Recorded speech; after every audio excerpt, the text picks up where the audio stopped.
The Gospel Sounds Music Awards is coming to Birmingham, Alabama, Friday, August 22nd, 2025. Hosted by Sir Every Drake and Yielded. Featuring the New Hope Mass Choir, Brian Woods, and the Voices of Victory, Phyllis Wong, Keenan Coleman, B. Chase Williams, and Shabbat. Terrence Gamble, and the Living Testimony community singers, Michael Lee and Ron Summers, and many more. All roads lead to the Greater Grace Church, 1945, Centerpoint Parkway, Centerpoint, Alabama. VIP reception, 5 p.m. Red carpet, 5:30 p.m. Main show, 7 p.m. Tickets are $35 in advance, 40 at the door. VIP 50. Get your tickets at Eventbrite. The Gospel Sounds Music Awards. Don't you dare miss it. It's your boy Uncle Luck.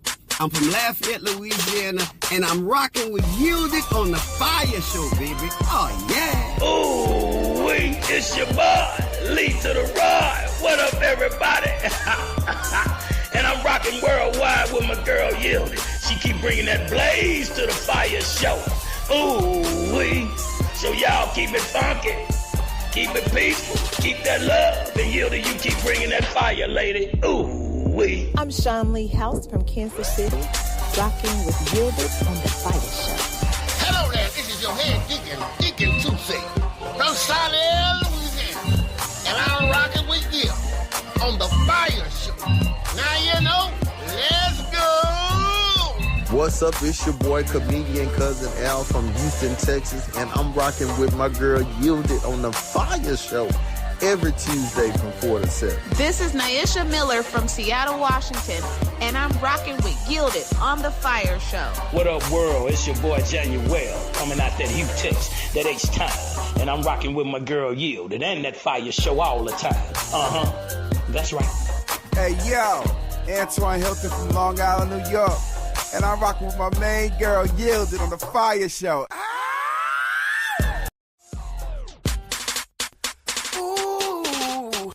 It's the FIYAH Show, hosted by Yielded. Turn up the radio if you feel it. We gon' talk, we gon' laugh, and hear music. Tuesday at the 4 o'clock hour. Right here in these H-Town streets. New York streets at 2 o'clock on the Pacific North and West Side. But hey, what's going on? Listen, y'all, we're doing what we do today. We're going to put a little heat to the word on the street. Yeah, and with that dedicated news. Oh, listen, y'all, I am super excited to be here. I've been missing y'all. Y'all been missing me? All right, if you've been missing me and I've been missing you, then won't you go ahead and grab somebody else in here? Let them know that the FIYAH Show is about to go up in a blaze. Go ahead, like and share the video. Comment in the choir stand so that we can say hello to you. We want to let the people know that you are here. We want to know you're here. We want to shout y'all out. It is an amazing day already on the FIYAH Show. Why? Because you're here. Hey, y'all. How y'all doing? I'm excited. Why am I excited? Because we have an amazing guest that's already here. We have you that's already here. We got co-hosts that's hanging out in the back. They're going to be coming in a little bit. But in the meantime, in between time, go ahead and like and share the video. What's up to my girl, Tanja D, the Ton of Fun, all the way out in those Shreveport, Louisiana streets. She be out there in them streets cracking jokes and making the people laugh. I almost got choked up right there. If you're not following my girl, Tanja D, then I don't know what's wrong with you. I don't like it. Get over there. Tanja D, the Ton of Fun. Look her up. Ton, the comedian. You'll find the T-O-N. You know, like she got a big back, but she don't. You know, Ton. Huge. Short for Tanja. I don't know. Find her. What's up, Felicia Lamb? I'm choking over here, y'all. I must be choking because the Saints is in the vestibule eating peanuts, and I'm choking because I can see them eating peanuts. They chugging them back, but don't worry about it, y'all. We're going to have an amazing time today. So again, like and share the video. Like and share the video. I've been missing y'all the last couple of weeks because I've been, y'all know that gentleman who be managing me and be bullying me and stuff on the show. He been had me booked and working every Tuesday. Seemed like I'm being bamboozled, hoodwinked, or shankadank, or shabooked is my word. Y'all remember when I made that one up about 3 years ago? Shabooked. Who out there, Felicia Lamb, this might be a project for you. I need you to start collaborating and generating all of these words that are only yielded words. You know, like Webster got a dictionary, yielded want a dictionary. So shabooked. I don't know how to spell it. You spell it and put the phonetic spelling so people know what it is. But shaboot is like synonymous to hoodwink, to bamboozle. Shaboot, that's my word. All right. So Felicia Lamb, put that dictionary together, and yeah, let's get that thing out there and get it published and published enema. No, that's not the right word either. Okay, don't worry about it, y'all. But yeah, like and share. Get your friends and family in here. So I see you giving me cues, but I don't know what your cues mean. So you got to stop doing them faces and gestures and stuff because I'm confused. I don't know what you're doing. So stop doing that, sir. You, Mr. Mister. Yeah, okay, thank you. So he's giving me cues, but I don't know what the cues mean, so stop doing that. But yeah, shaboot. That's it right there, Felicia Lamb. Shaboot. You got to make sure the people get a phonetic spelling so they know how to pronounce it, because they got to say it just like I said, or it don't mean nothing, because it's the yielded dictionary. You know, y'all always want to say according to Webster, according to yielded. I see it coming. Got to put those things out there. But I don't believe the Lord gonna bless all of this foolishness. But nonetheless, y'all, are you excited?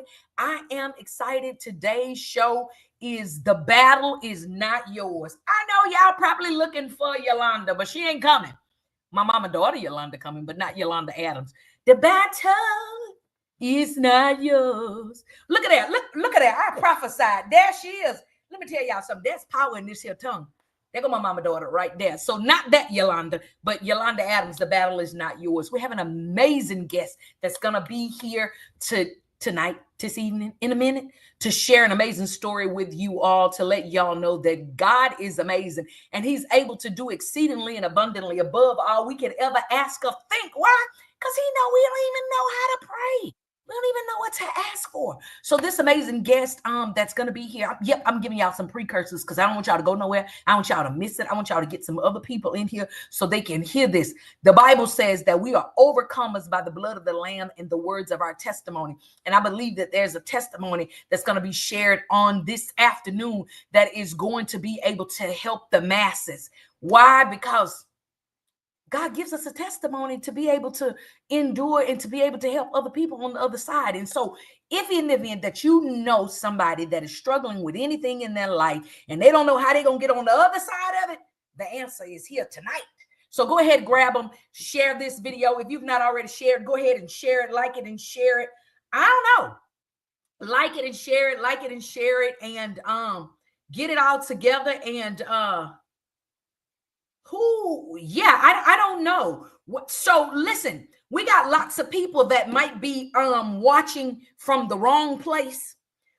So if we're watching from a link that was shared with you, then that's probably the wrong place. So you probably need to go out and go over to the social media and watch it on the social media. So I'm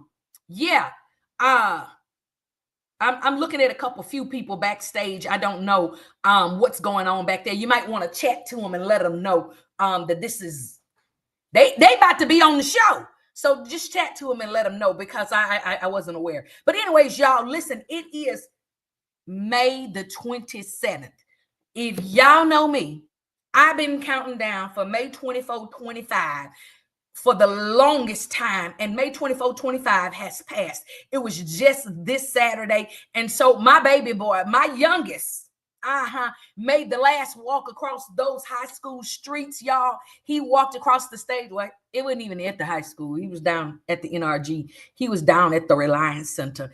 And but he made that walk. Also, Mike O's tiny man, that is probably the biggest person I know this side of the Gobi Desert, walked the stage. I don't know why the baby's name is Tiny. He looked like he's 7 feet tall.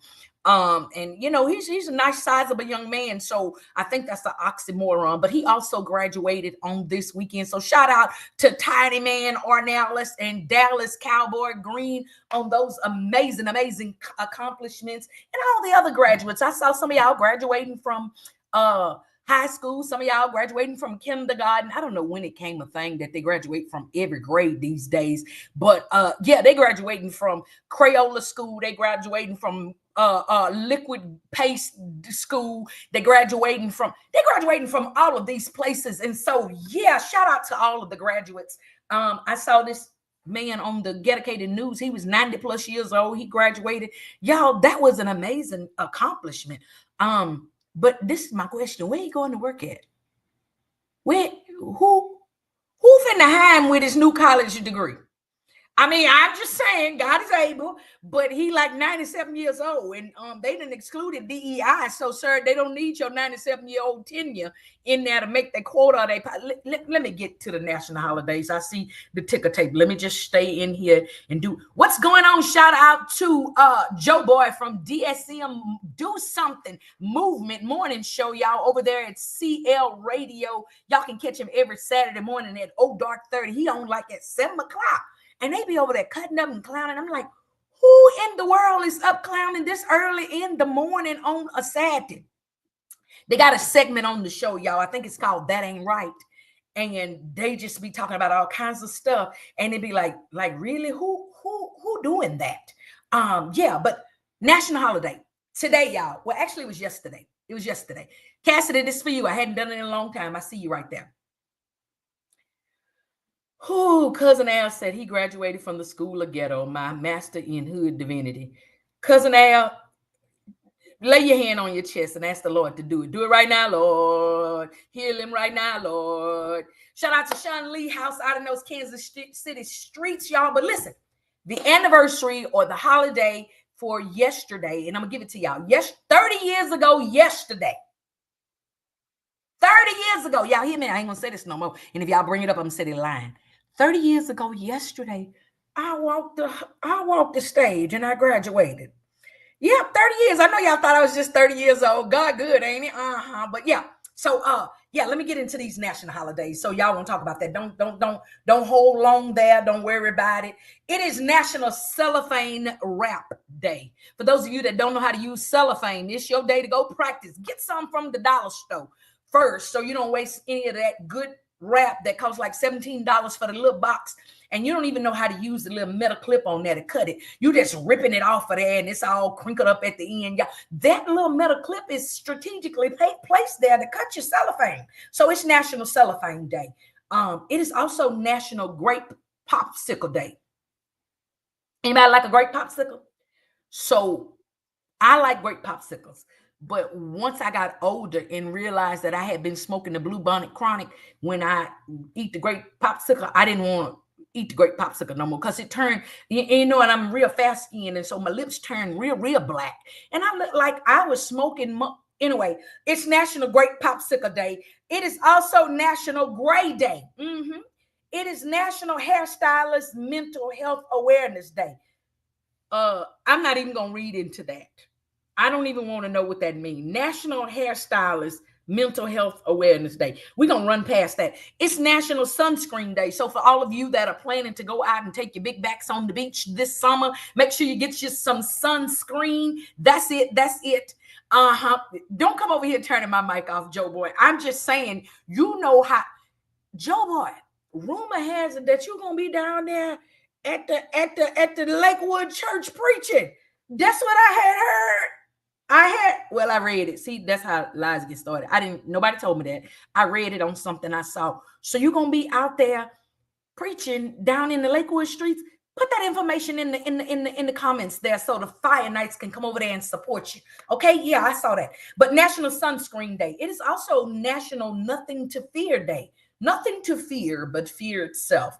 The saints would love to say that fear stands for false evidence appearing real. I believe we're going to talk about a little bit of that today too. But yes, it's National Nothing to Fear Day.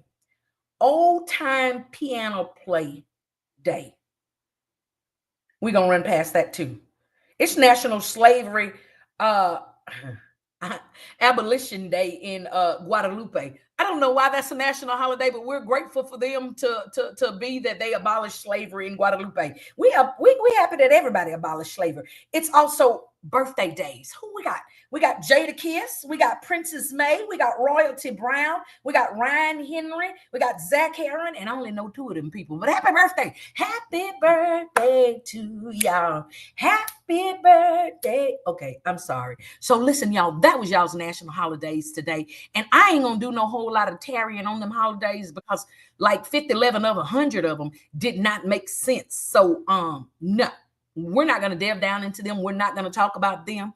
We're not going to talk about it at all. But listen, shout out to all of the amazing people that are showing up in the background. If you're in the background and you're not a guest, you're in the wrong room. Amazing people. We're super excited to have y'all at the church today. But y'all got to go out in the congregation and watch. Y'all in the pulpit. Everybody can't come to the pulpit, and the sermon is only for Pastor Carr today. Pastor Carr gonna preach the message today. So if you're in the pulpit, that means you're back there in a room that says you're not in the room.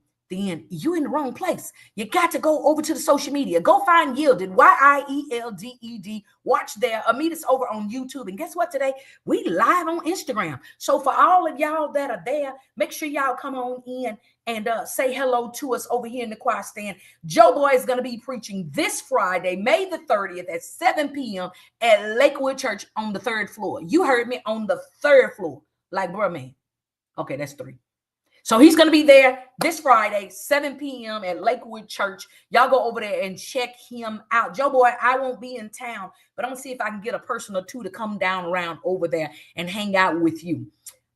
My girl Sean Lee says it's going to be her birthday on May the 29th. So in 2 days, everybody go to Sean Lee's page and shout happy birthday to her. Say it in English, Spanish, Lebanese, or whatever other languages you know how to say it in, okay? If you speak tongues and you know how to say happy birthday in tongues, then I'm praying for you, because I don't think that's got nothing to do with what the Lord said to use your tongues for. But anyway, that's not my business. I'm not. Hey, let me get my co-host in here.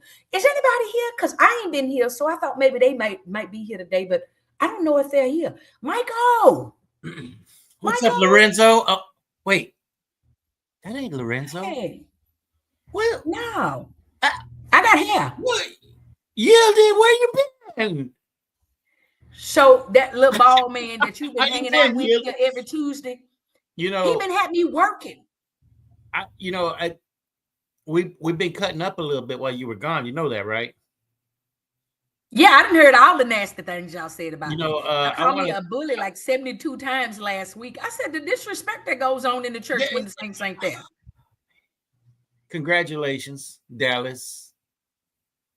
I know that's where you're going with this tiny man, Daddy. I know you're proud of that boy right now. Look at you. I know you are. Can I ask you a question? Did you cry? So I did have a little bit of tears. It was well before the ceremony even started. I was just, I'm just gonna say yeah, because if I say no, my mama daughter is over there and she's gonna start typing stuff, and then I'm gonna block her, and Lorenzo gonna have to put her out the church permanently. We're gonna send her with a letter. But yeah, so long answer short, yeah. Hi Yolanda, how's everything going? I had a moment with my tiny man. You did. And, what it was like? He's actually graduating. He's actually graduating Saturday. And we've been doing all kinds of pre-graduation this, pre-graduation that, you had mentioned earlier that this was like the 30th graduation for them. It's you're kind of on cue, because he did the pre-K, he did the K, he did the elementary, he did the junior high, and now he's doing high school. This is his 5th time on that stage. Listen, Dallas been telling people he graduated from TSU a long time ago, because he had one of them 99 graduations at TSU's campus. So he's already a college graduate before he ever graduated high school. So I understand. Look here, Michael. Is that other guy here? Well, maybe it's his turn to take a day off, because I don't know if he appreciated the bulliness. That's what he called it. Bully. So I mean, it would serve him right if we talked about him behind his back, because he talked about him. Let's do it. Let's do it. With his old nappy head self. With his Knicks loving. Oh, what's up? How y'all doing? Lorenzo, we'll see you next week. How you doing, Yielded? So he not here? I don't know. Lorenzo, are you here? I don't think he's here. Well, I guess we're gonna have an amazing show today, because we get to do what we want when we want. Tape coming up. We ain't got to worry about nobody telling us what to do, when to do it, how to do it. So we about to rock. So hey, all of y'all Fire Knights, go ahead and say hello. Let us know where you're watching from. Make sure you like and share the video, because today's show, all of our shows are great, but today's show is let's just say it's a it caused a pitter pat in my heart because it's a very, very dear, special friend of look at the rats. Saints always want to tell. I'm gonna tell on y'all. Felicia tell me she gonna tell. You ain't telling nothing. Tell what the kids say. Tell your tail smell. You ain't telling nothing. So tell. The guest today is a very dear friend of mine. I have a love-hate relationship for him. I love, what he helps me accomplish, but I hate that he makes me do it. So, but he gonna come in here a little later and we're gonna talk about all of that good jazz. But it's 4:20. Let me tell y'all something. Michael, if you see my forehead start shining, let me know, because my internal sauna has been just coming on and it won't shut off. And like right now, I'm having a whole moment. And so if I get real close, it's because I just need to be like this, because I might be done turn the fan on. I might have a fan going. I might be on the beach and got some men fan. That's in my dreams. Don't worry about it. But yeah. So we're gonna get ready to get prepared for this dedicated news. But is Lorenzo coming or no? Did he tell you he wasn't gonna be here? He didn't tell me anything. I was too scared last night through that storm. Did you hear that storm last night? Oh my God. So I don't think you heard me. This man has been having me working on Tuesdays, and I've been everywhere but in Houston on Tuesdays. My hair cute, girl. Come on, listen. Let me tell you something about this. My hair cute or Lorenzo hair cute? But your hair, Lorenzo not here. Look at Let me tell you something. This hair is old, baby. I just spit on it before the show started. Spit right there on it, laid it down. So it's probably gonna lift up before we get into that. Roy Brown, what's happening? Roy, how you been, Roy? Wait, where's your guy, Roy? He's not here today. What's my guy? It's starting to feel like when I'm here. Hey, my guy. What kind of boondoggles going on here? My screen froze, Michael. So what y'all talking about?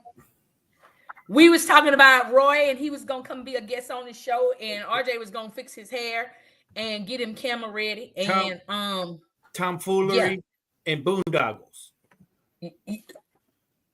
My screen froze again. What's going on? What's going on, my fire knights? How y'all doing out there in this fire world? Welcome once, welcome twice, welcome in the name of Jesus Christ. Thank you for joining us today. He's so saved today. We appreciate each and every one of you each and every week for joining us here. Don't worry about the bullying, because the bullying will not be justified today. We're going to have somebody that's in the back in the vestibule that's going to handle all of this bullying that's coming up on me. But we love you guys. Thank you so much for tuning in each and every week, where we bring from the heart to the word on the street. That's right. Look at him, Michael. He got it right this week. I heard him say that last week. I was like, did I get a round of applause from everybody? Yeah, he Hey, hi SISTER. How you doing? Oh my goodness. Look at here. Felicia, see, that's why you can't have good friends. Talking about she glad he showed up, because we was about to act up. We was not about to act up. So I think right now, because Felicia being petty messy, I think we should probably take what's up, KC? Where's Dalvin, JoJo, Devontae? Hey, my guy. I think we should take a commercial break. Hello, Annabella. Annabella, how do you say that last name? Hello, Annabella. I think she may be a new Fire Night. Welcome to the Fire Show. I'll take it. Cassidy Ham. Yeah. So, Roy Brown, if you're pulling for the Knicks, then that means you've downloaded that song, New York City, by none other than Mr. Antoine Hilton, because they adopted that bad boy for their anthem over there. Go get it. Go get it. New York City by Mr. Antoine Hilton. If you ain't listening to it, something must be wrong with you. Something must be the matter. So look, we're going to take a quick commercial break. We're going to pay a few bills. Excuse me. Up in this church. Excuse me. Okay, you're Carl's daughter. Okay, all right. Welcome. Welcome. Thank you for tuning in. Behind the golden light. That's a chicken place, ain't it, Carl's? They got the chicken. Oh, never mind. So Lorenzo, take us to a commercial break. And when we come back, y'all, we're going to say hey to y'all again, but we're going to bring the dedicated news. So like and share the video, so y'all don't miss the dedicated news. Keep it locked right here to Anointed Radio Network, where you get Yielded. Lorenzo and Michael is putting a little heat to the word on the street from the FIYAH Show. We'll be right back, y'all. All right. You're so scared. Greece is cheap, but the airfare costs a fortune. Paris? Not much closer, and again, airfare... What about Puerto Vallarta? Let's face it, flying anywhere is just too expensive. Wait, what's this? Low-cost airlines. With one call to low-cost airlines, you'll drastically slash your travel costs. We're talking insanely low airline prices to any of your favorite destinations. Where would you like to go? London, Rome, Costa Rica, Australia? Wow, that's cheap. So why wait? Call now to learn how crazy cheap it is to fly anywhere in the U.S. or international. Our prices are so low, we can't publish them. The only way to get them is to call to instantly hear the most amazing best deals on airline travel. It's that easy. So call now and start packing. Call 855-325-1768. That's 855-325-1768. 855-325-1768. That's 855-325-1768. Recover Now is a national campaign aimed at the education and awareness of the devastating effects of opioid and heroin abuse and curbing drug and alcohol addiction in the United States. Recover Now is sponsored by treatment facilities nationwide. Many of them have been where you are, and they want to help by spreading a message of hope and recovery. They're working hand in hand with major insurance companies nationwide that can help you or a loved one get clean in 7 to 30 days. Recover Now is embarking on a national outreach campaign on TV and radio to promote anti-addiction messages. So if you, a loved one, or someone you know has a problem with drugs or alcohol, do not wait. A new life for you could be 30 days away. Call us right now. I promise this call can change your life. Sponsored by the Detox and Treatment Helpline. Call 877-675-2490. If you're living with diabetes and using insulin, you know the pain of pricking your fingers over and over again. By wearing a small device called a continuous glucose monitor, or CGM, you can reduce the pain of pricking your fingers right away. If you use insulin daily, you might be eligible to get your own continuous glucose monitor. So call the US Med Diabetic Health Hotline today and learn about the latest CGM technology. Not only can a CGM immediately reduce pain, it's accurate, easy to use, and helps you make better diabetes treatment decisions. And if you have Medicare or private insurance, you can see if you qualify for a CGM at little or no out-of-pocket cost. We'll also provide free shipping of your new CGM, and we'll bill your insurance company for you. If you use insulin daily, you might be eligible to get your own continuous glucose monitor. So call the US Med Diabetic Health Hotline to see if you qualify for a CGM at little to no out-of-pocket cost. What's up, family? It's your boy, Cousin Al, reminding you to keep it locked right here on the FIYAH Show. I'm coming with your dedicated news, the top 3 news stories of the week, the news you can use. It may come from CNN or the crackhead down the street, but I guarantee you don't want to miss this. Keep your eyes open and your ears clean. You know what I mean? Today we're comparing blue pills, the name brand, with our generic little blue pill.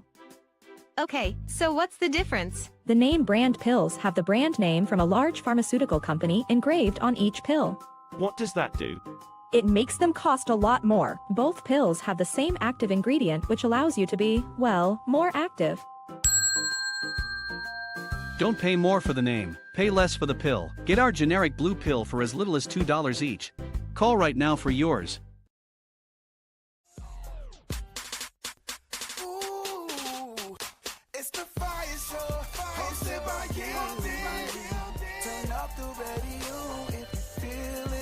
We gon' talk, we gon' laugh and hear music. Whatever you gon' need for your amusement.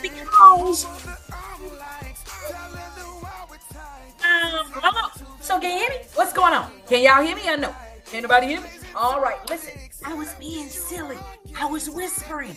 But I just want y'all to know that this is the FIYAH Show, where we are every Tuesday, 4 to 7 p.m. putting a little heat to the word on the street. Listen, I'm sorry, y'all. It's so funny. So the program director is like giving me cues and saying stuff to me back there in the background. And he was like, I can't hear you. I was whispering. That's why you couldn't hear me. But listen, y'all, are y'all ready to get to this dedicated news? Well, before we get to the dedicated news, I got to bring them back in here. Lorenzo, Michael, where y'all at? Come on in here. Get in here. I'm right here now. Where y'all been at? I've been everywhere. I went around the corner. I've been everywhere, man. I've been up and down, side to side, in and out. I'm nervous about all of that. Everywhere. So, yeah, we have a guest that's already in the vestibule, y'all. And y'all know how we do. So we kind of bring the guests on in before we give the news, because we like to watch the reactions of our guests. Or determine if they're going to stick around and stay to do their interview based on what they see on the news. So listen, we have an amazing guest. You introducing our guest, Lorenzo, or am I introducing our guest? You've been away for so long. You're going to introduce today. You're going to work today, darling. Can we get a B? B. Can we get a U? U. Can we get a LLY from the bully? Yeah, that's it. That's anyway, y'all. So listen, this amazing guest is the here. bully. The MESSY, Messy. You. That's you, Michael. Messy Mike. That's your new name. Change his name. So listen, y'all, we have an amazing guest that is out in the vestibule. We're going to bring him in before we get to the news. I am super excited to have this guest on because he's a personal friend of mine. Well, I want to call him a friend, but the nature of our relationship don't allow us to be friends, because one time when my back was bigger, because it's still big. One time when my back was bigger, I had sought out somebody to help me unbig my back. And so a friend of mine say, I know somebody that's in the unbigging back business. And so he's a master unbigging back person over there. And so he said, okay, come over here and I'm gonna help you unbig your back. And he was so nice and he was so polite. And because he was so nice and so polite, unlike some of the people in this church, he was so nice and so polite, I was committed to doing what I was supposed to be doing. And then it was like, he would say stuff like, do 15 of those. And I'd be like, 14, 15. All right, keep doing it till I get tired. Excuse me? What? You can do it until, what did you just say, sir? Until who get tired? He said until he get tired. And he'll be standing there drinking coffee. Oh, that's what I'm talking about. Drink your coffee. Drink your coffee. Like, as they would say in the missionary Episcopal, hold my mule, primitive Baptist church, they would say, we're going to introduce some and present to others. Pastor Carl, where you at? For the second, he ain't a new guest here. He been here before. Yeah. Hey, Pastor Carl, I get nervous every time I see him. See, we got to talk about some of the stuff you said now. Mr. Carl, Okay. Mr. Carl, you're in the you can hear me? business. I could hear you. I was looking dead at you. You couldn't see me, or maybe you could, but You were supposed to mute his mic. They didn't do that. He wasn't supposed to let you hear me. Hey, Pastor Carl. I see you. Yeah, we're gonna have to talk after the show. We got a lot of talking to do. Woo! She's Lot of supposed to be doing something, ain't she, Mr. Carl? That's right. You ain't tired yet, right? That's No. right. It's the camera. The camera making me look fluffagus. Okay, that's what you call it. That's all right. We're gonna take care of it though. Take care. I'm slim. We got like my mama would say. My mama used to say, we're gonna take care of it after church. Oh yeah. We gonna take care of it. So Lorenzo, mute Pastor Carl's mic. He not here yet. Oh, he's here today. We are super excited to have you here. We're definitely going to delve down into who you are and all of the things that you do. And we're definitely going to get into this story of the battle is not yours. But what we want to make sure you do, first of all, is get the news. I know you probably watch the news on your TV. You probably get news alerts on your phone. Your wife and kids probably come tell you some of the latest trending news. But here on the Fire Show, we have someone that is dedicated to bringing the news. I mean, he's so dedicated, he skips work. He calls neighbors all around the community, across the country to get this information because he's dedicated to bringing you the news. but there's just one slight issue. He's What's ghetto. that? He ghetto. He ghetto. That's Ghetto. all. So he's dedicated and ghetto. So we have the dedicated news. Okay. So with no further delay, and I know all of the Fire Nights are here, and Pastor Carl, you can feel free to engage and converse and do all the things you want to do while the news is running, because we're going to be watching you. We want to see your response. So at this time, y'all, here on the Fire Show, like we do every Tuesday, it's time for the dedicated news with Cousin Al. Let's do it. See, that was me too. But see, I didn't take credit for it because I wanted Antoine to get his, his royalties and all of that carrying on. But I was the one said at the end, the song was good. It's the Fire Show, hosted by you. But at the end, I said, you need to put some Mariah Carey. Ow! Ow! Ow! I said, you need to put that at the end. And but I never told nobody that. That's something I wanted to keep. Oh! What's up, everybody? It's your boy Cousin Al right here on the Fire Show. This is your dedicated news. Let me get to the studio. Run my intro while I run to the studio. I thought the lights were still out from last night. All right. Number three. Let's jump right into it, y'all. This gonna be short and sweet. Let me watch the words I use. This gonna be quick.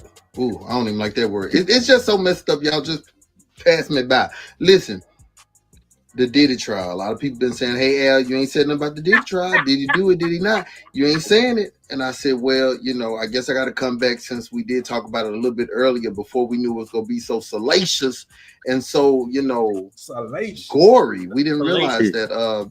But y'all, we can listen real quick to a little bit of the story. But y'all, this is a Christian network. We not going to we ain't doing it. My church don't have enough Bible study for me to talk about it. So we gonna just listen through a little bit of a little bit, and we're gonna call it quits. Okay. So y'all go look on your own and do your own detail and dig into the details of everything. Sorry for doing that. The details of everything. I'm got your fingers. Yeah. Real quick, just roll it real quick.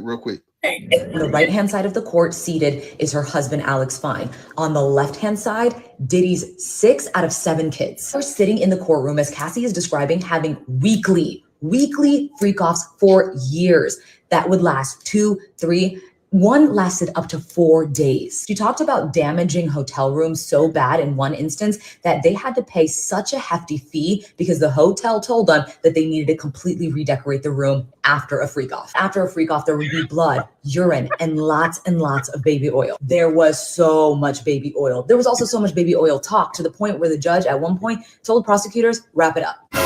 Is it over? Oh, it's over.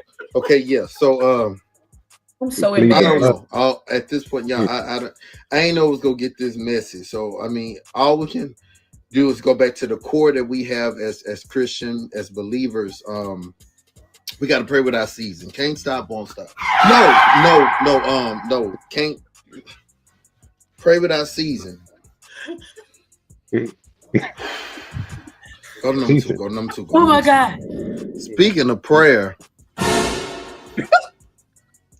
Number 2, all wigs are not made equal, and if you're here's what I want to say. I always try to give a little advice from what I've seen in the church realm, or circuit, or the ghetto. If you're gonna do praise and worship, if you'll be bouncing around doing whatever, you got to make sure your teeth are in tight and your wig is on tight. That means you got to have glue on both. You know what I'm saying? So this church, this lady was leading praise and worship, and her wig escaped her. Yeah, it happens. It's normal if you let it be normal, but if you get that Gorilla Glue or whatever that stuff is called and put that on your head, with spray a little Lysol on top of it, that thing will be stuck. Who said Lysol? This one wasn't. I'm so mad. Whoa! You're probably wondering how I ended up in this situation.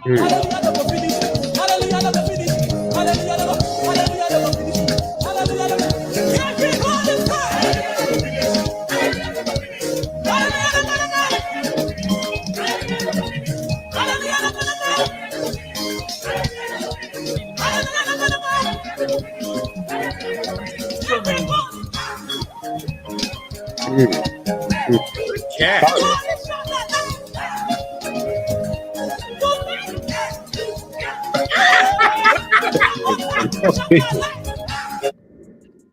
Now, the wig, she recovered. Now, y'all not gonna take nothing. We're gonna give her credit.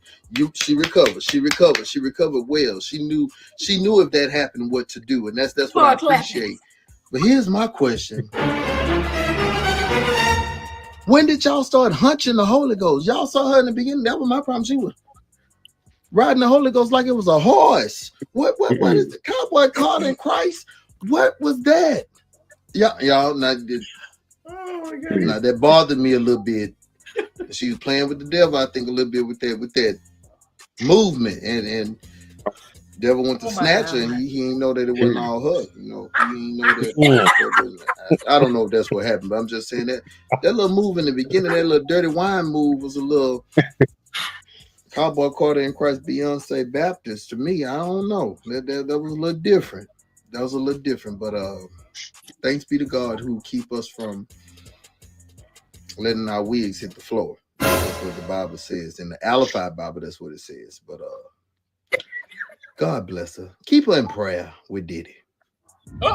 With Diddy. All right, and the number one news story of the week, on a more serious note, as we know, some new laws are in place. One of them is the anti-abortion. This woman is pregnant, but also she is brain dead.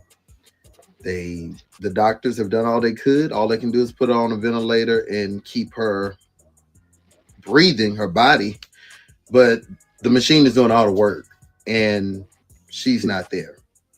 However, if they take her off the ventilator, if they take out the machine, life support, then the baby will probably die. Now, this is taking social media into a frenzy because people are like, hey, that's not fair to keep this woman from transitioning just so the baby will possibly live. We don't even know if the baby will be healthy. They don't know any information about the baby, but it's against the law to abort. So her family has to watch her just lay there as the machine breathes for her. Check out the video with some commentary from social media. So this is Adriana Smith. She started getting bad headaches, and she knew that something was wrong, in part because she's a registered nurse, that these weren't like normal headaches. So she went to the hospital. Hospital ran a bunch of tests, although they did not run a CAT scan. And then they sent her home, despite her and her fiance saying, like, I think you should keep her. I think something's wrong. And the next morning, her fiance found her struggling to breathe and gurgling. Went back to the hospital where they did finally run a CAT scan and found that she had blood clots in her brain. And at that point, there was nothing they could do about it. And they declared her brain dead. That is horrible for her family to have to deal with, to have to make the decision to take her off of life support, to plan her funeral, etc. Only that's not what happened. She was declared brain dead 3 months ago and is still on a ventilator and still being kept alive. Not because her family said, we want to keep her alive, but because she's pregnant and she lives in Georgia and there's a heartbeat law, an anti-abortion heartbeat law that makes it so they cannot take her off of life support. Adriana Smith is essentially being kept alive as an incubator. And her family says it's not like they automatically would have just pulled the plug. They wanted to weigh the options, to talk to medical professionals, to make a decision. But something doctors can't tell them is if this baby is even viable. If what happened to her affected the child. Is the child blind? Will the child be able to walk? None of that has been discussed. No one can confirm that. And none of these options have been given to her family. They're just like, nope, we're keeping her alive. And oh yeah, by the way, every day she's in the hospital on life support, she's running up a bill that they're going to have to pay for. Her mother said, every day I go and visit my daughter and I watch a machine make her chest rise and fall knowing she's not there. She's gone. My daughter is gone. And if you're a spiritual person and believe in the idea of a soul, that our bodies are simply vessels, she's trapped inside of hers, not allowed to move on because of a law that's supposed to protect life, a life that they don't even know would be viable.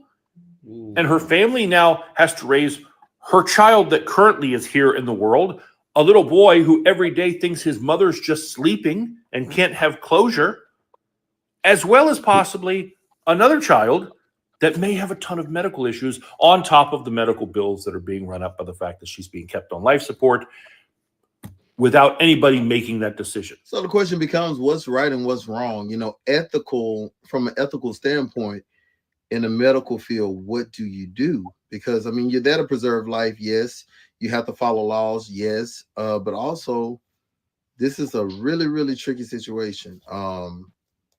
So I think that's something that should be up for discussion. FIYAH, if you are a medical background, Gilded, I know you have a medical background. Is this baby going to be okay? Like, if this baby is born, is it going to be healthy? Is it going to be?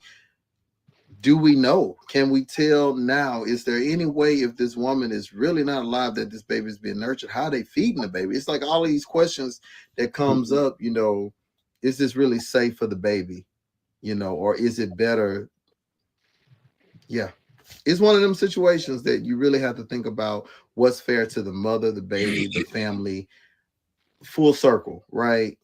And I know laws are laws, but also people are people, and people have feelings, opinions, emotions, and they have rights. And this is just one of those situations that it's really heartbreaking and confusing at the same time. So, hey, let's just keep the family in prayer.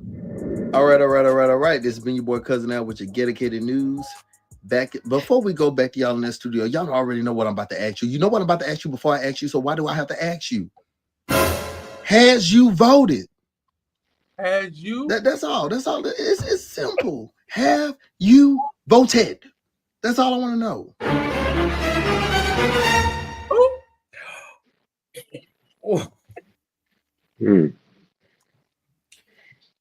Pastor Carr, you see you got a lot of work to do, huh?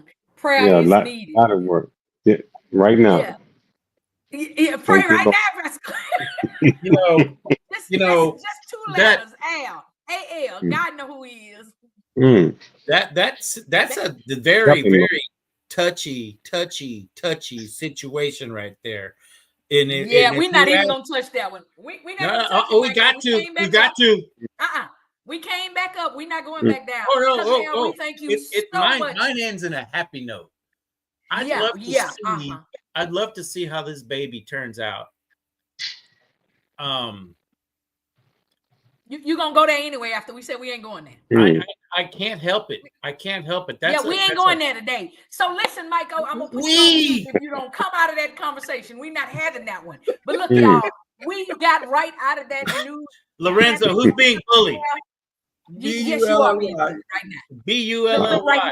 Give me a B. Yeah, right here. Right here. Y-I-E-L-D-E-D.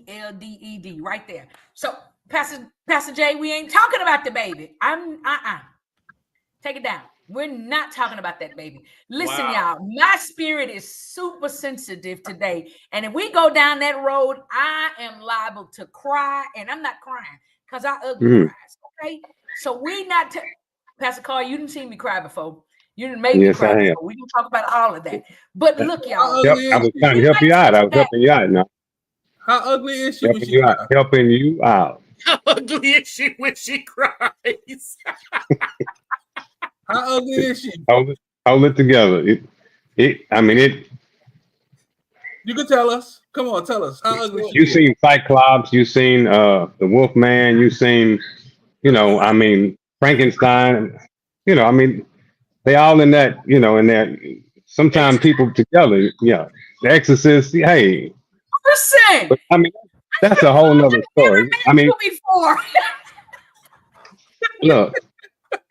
But right now you're beautiful. You're looking good. Everything is together. We may want to keep her from crying though. I promise I've never met this person that's on my screen. You look like that's Carl. But so I was about to introduce my friend. Now I'm gonna say my ex-friend. But I met this amazing man. Wait. Pastor Jay said you cry like the girl from Set It Off when the girl said, I need the money.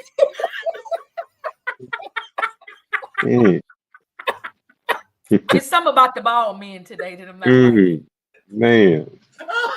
Yeah, these bald men. Pastor Renzo, Michael, you fuzzy, so you on your way. So yeah, I'm I'm not liking y'all today. Okay, we'll talk about that other one where that girl used her hair for a prop. You know what? Her wig went down the back of her back. She said, "What's this? A pom-pom."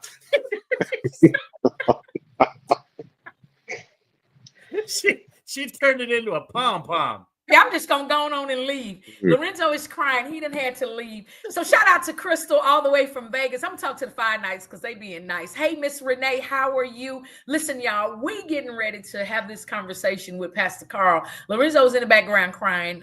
He took himself off the screen because he cries, ugly cries when he laughs. So we're gonna have an amazing conversation with this gentleman here. Pastor Carl, who I typically consider a nice guy before today, but something has come over him. I don't know what it is, but I met Pastor Carl in his current role, job, profession that he does. So Pastor Carl, tell the people who you are as a professional and what you do there at the Fit Church. The Fit Church. So, first of all, I am a trainer, okay, master trainer, sports nutritionist. So I train people physically to be fit for the Lord's use. Whatever they're called to do, their job, their family, for just general health. I mean, you name it. Okay. I also deal with athletes. I deal with people in the medical field. And then, of course, yielded. I mean, y'all know, that person right there. Yeah. Special case. You want me to show my muscle, Pastor Carl? Go ahead. Don't flex for us. Start flexing. Yeah. It's still loading. Come Don't on. worry about it. Okay. Don't break the video, please. Don't break the video. You know, one time I had them muscles on fleek. Now, don't play with me. I know. No, for real. You did. Yeah. I don't know. But we're gonna come back. We're gonna come back to your training because we need to get some movement on that. A lot of movement. A lot of reps. Cardio, all that. We're gonna work on your until he all gets that. tired. Yeah, exactly. That's what I'm talking about. I have my coffee. I even got an energy drink with the coffee to help you out. There Yes, you go. sir. See, he's gonna get you back on that track and do your thing. He said he's gonna make sure the muscle keep registering. Pastor Carl, the battle is not yours. Let's focus on Okay. So I'm also. I love Pastor Carl. He's a master trainer, y'all, and he's amazing at what he does. Most of them trainers be yelling and screaming at you and all that, and you don't want to do it. But he's so nice, you just feel bad about not doing what he tell you to do. I'll be like, dog. All right, Pastor Carl. Yeah. But Pastor Carl, I still can do a good consecutive 10 push-ups. When I met you, I can do 2. That's a start. I mean, even if you think you can do 10, but only get 7.5, 3/4, that's all right. I have some of my seniors that from the city of Houston and also Harris County that train and stuff. They can do about 10, but who's really counting? My bones is 85. That's what my doctor said. So I'm really a senior. Okay. Pastor Carl, you love all these excuses. See, that's what I'm talking about. But they ain't excuses. They facts. So, Pastor Carl, that's not what you're here today for. You're not here to bully me. You're not here to tell the people that I really can't do 10 consecutive push-ups. You're not here to tell the people that I started with you like 17 times and fell off like 17 times. But that's not what we're talking about. That's right. So, some people fall off the wagon. Yeah. But we coming back. Yeah. The songwriter said we fall down, but we get up again. That's right. What's your attitude like when you see her come back for the 18th time? What's his attitude like? She need help, Pastor Carl. Yeah. I welcome her. I thank the Lord for her return again and again and again. We're not gonna count how many. It just, that's irrelevant. But the main thing is just showing love. We right here together. That's right. That's it. Just know, good. I love you. Give me a couple of laps. Get on that treadmill. She's back. Okay, get on that treadmill. He make me run around the neighborhood and everything. So, in all seriousness, during one of my sabbaticals away from you, things began to take a different turn, a different transition. Some things happened in your personal life that led you to this show on today, that I believe that God has given you that testimony to share with people. So let's just pretend like Friday was my last day at Fit Church working out, and something happened. What happened that led you to where we are today? Go ahead and just give us. So let me see. I gotta go back, way back a little bit. So about a year ago, I had some knots right here on my neck, and I carry my gym bag on that side, and sometimes it's kind of heavy. I got a lot of equipment, a lot of stuff in there. So I thought they were just from carrying my bag there. So I'm thinking, well, I just need a little massage or whatever, work out the knots. But my wife was telling me, hey, babe, you need to get that looked at. So I'm thinking, well, of course, I'm a man. I'm thinking, well, the massage will do it. I get me one of those, what do you call those wood things, or scrapers or whatever, maybe a little scraper, whatever, just massage it out, whatever. So I also train a nurse practitioner, and she was also telling me, she saw him. She said, hey, if they don't go down within a reasonable amount of time, then I need to get you tested. I need to test you. So a few months went by, I got sick. Then a few more months, I got sick again. Within a year's time, I got sick like 5 times. And that's unusual. My mom told me growing up, I never got sick. Okay. So, and my nurse told me each time that you get sick, your lymph nodes may flare up, but then they're supposed to go back down. But mine weren't going down, and under my armpits were flared up. My stomach started to grow, even though I was lean. I just started to pushing out, right? But that was actually from the growth. Yes. Let me ask you a question here, because I think this is very important. Prior to this fit life, have you always been fit? And I know you live a healthy lifestyle. You bully other people to being fit. Were you always lean and good looking like you are right now? I appreciate it. You get A+ for the day. But we still gonna deal with that, the other stuff we talked about earlier. Keep your smile, keep your smile. All right. But growing up, I was a fat kid. I wore, in the 8th grade, I wore a size 44 in the waist. Okay, I had boobs. I wore grown man clothes in the 8th grade. Okay, big and tall. Forget little boy clothes. Yeah, it was 44 in the waist. Wow. In the 8th grade. Okay. My mom used to say, look, I want to introduce y'all to my little Carl. And I was 6'2" in the 8th grade. She was like, and they was like, is that your husband? But I was a big boy. So anyway, high school, fast forward, I got to high school, and I was still a fat kid, no girlfriend, few friends here and there, got teased a lot. But then my uncle, right before he passed, he bought me a weight set. So I started working out in the back room of our house, started getting in shape. So it led to me getting a scholarship. Okay, I got a scholarship for football. But after football, I kept eating. Athletes eat a lot. Okay, and I was known for eating. Growing up, I mean, me and my cousins, 2 plates was a warm up. That's what we started. Okay, on family holidays. Yeah, and they were like well rounded plates. They wasn't flat. They was like, the food was like a mound of food, right? So wait, hold up, Pastor Carl. Who was cooking that food? Oh, well, my mom, she dabbled, but mom didn't really cook. Mom was, she was looking good and whatnot.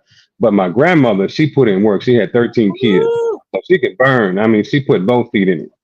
I'm trying to tell you. Man, so Granny, yeah, it was real. With you. Hey, she made it. I could call on a Saturday, Granny, can you make me something to eat?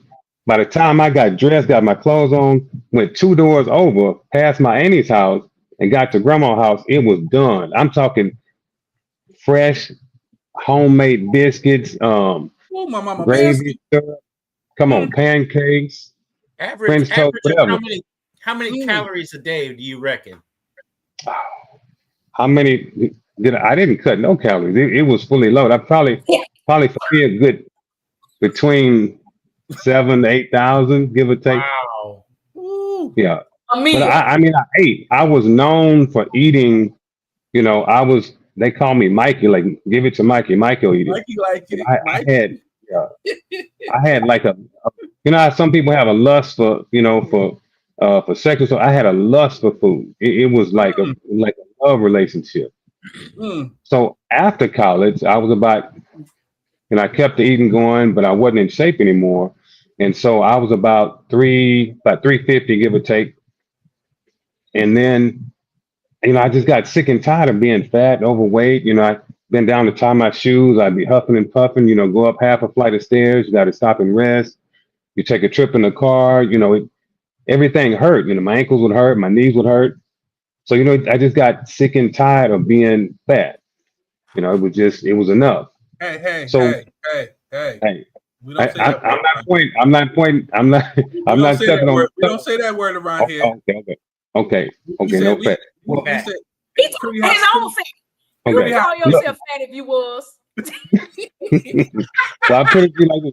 One of my daughters, she said, she was talking about the little girl at school. She said, "Well, Daddy, she's round. She's a round girl. So we're gonna say round. She's just round, yeah. How about round? That'll work." I like it. I'll take it. Okay. We all from Big Mac University around here. We Come on. That's right.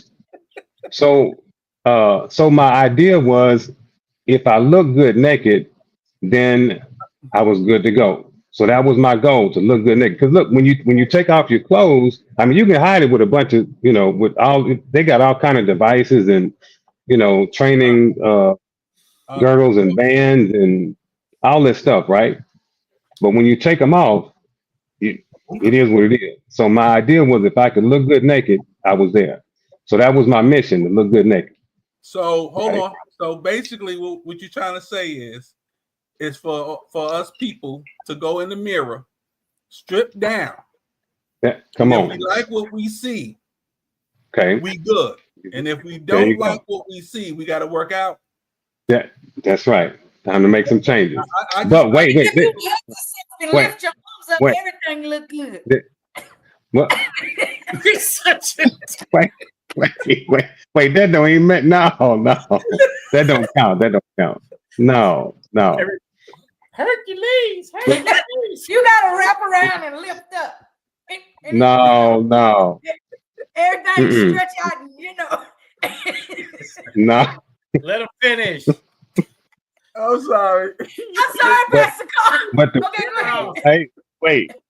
Okay. But the real deal is this. Then I was like, you know what? So I did this weight loss program, right? I went to Baylor College of Sports Medicine. I did like 7 different courses. I started this weight loss program. But then by about three months in, I lost 50 pounds. I'm sorry, not 50 pounds. I lost, about 50 pounds, give or take. But I hit a plateau. Okay, I hit a plateau. I couldn't lose any more weight. Depression started coming back in. I was, all the, thoughts to eat, all that stuff came back.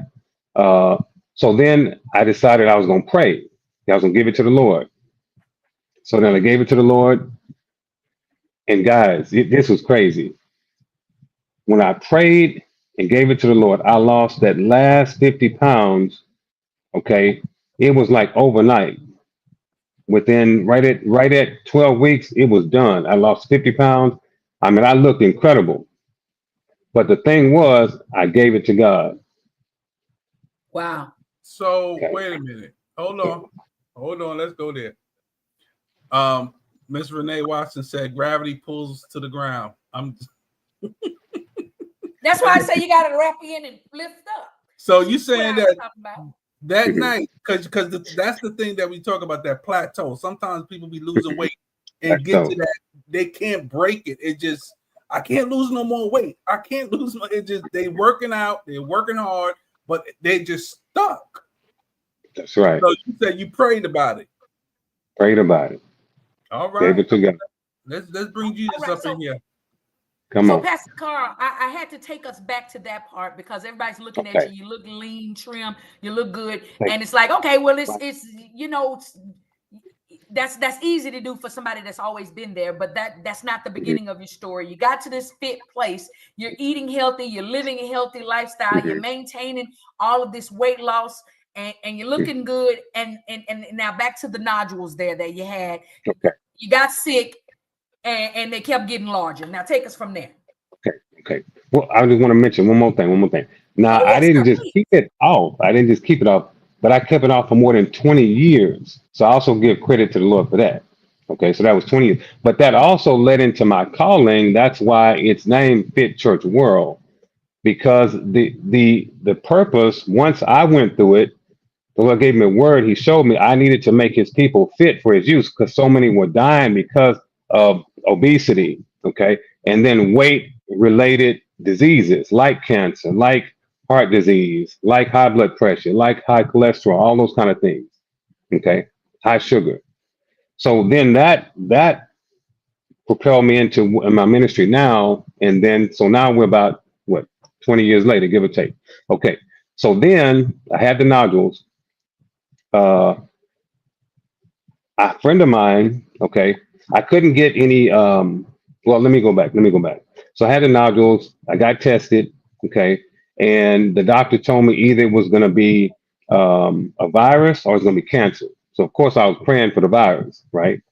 So, come to find out, it was cancer, okay?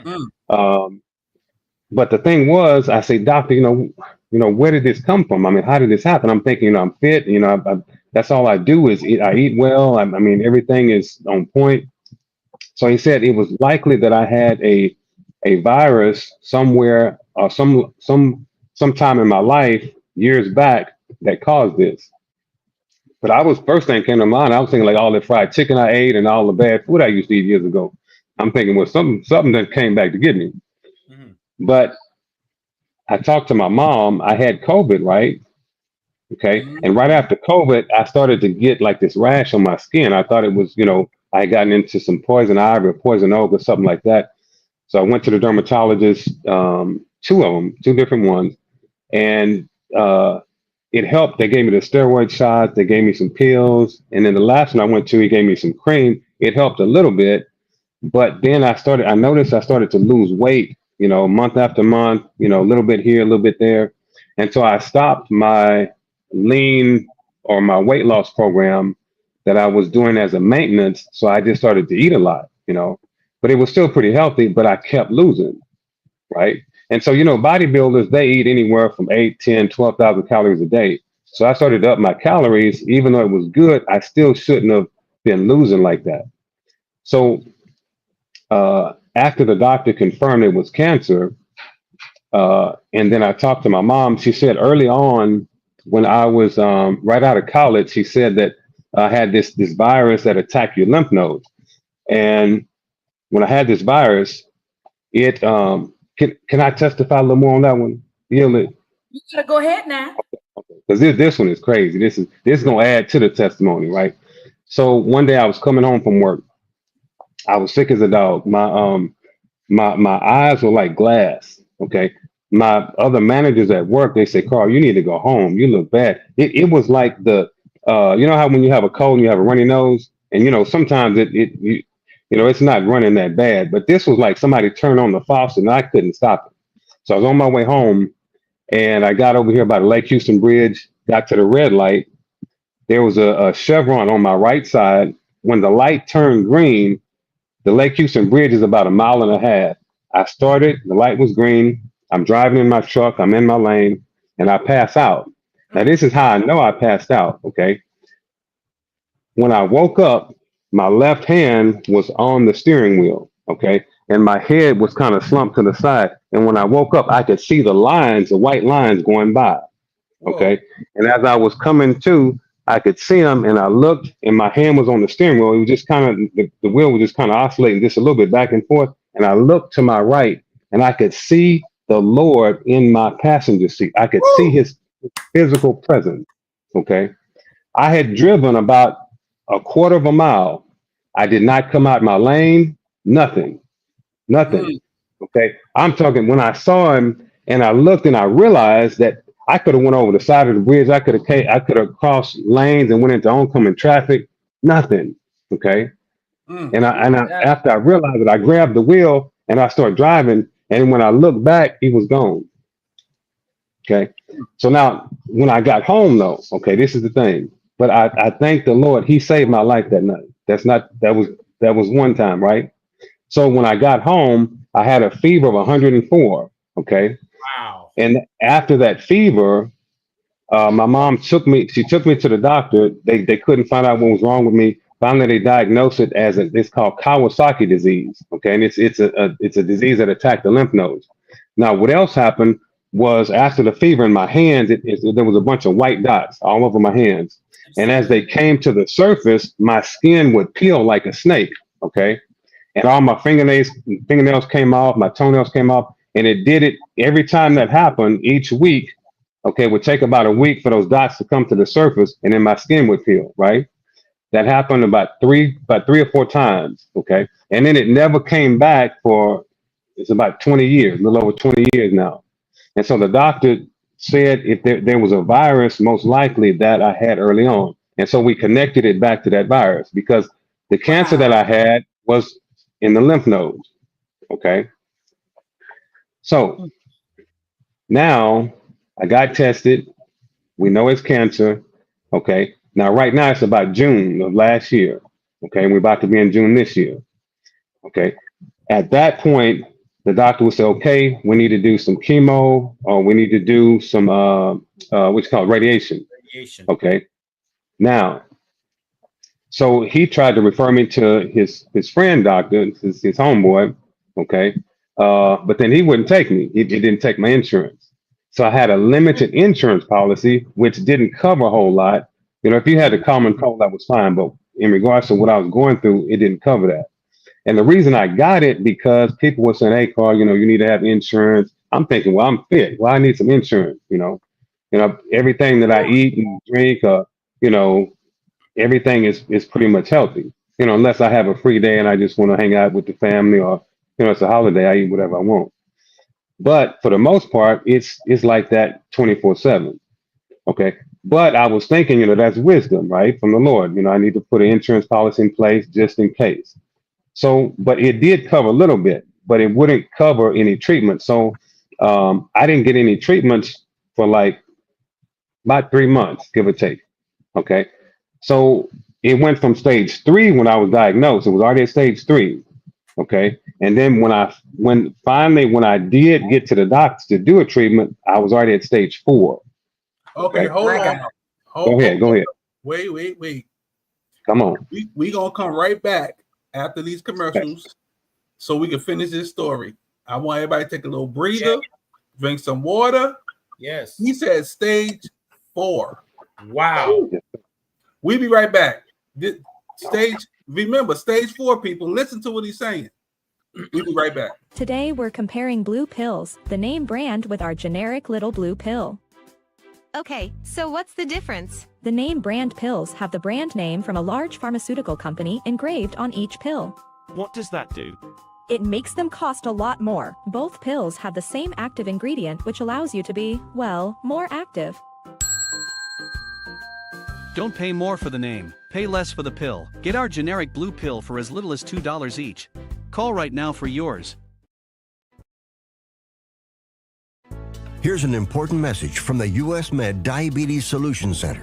If you have diabetes, you know the pain of pricking your fingers.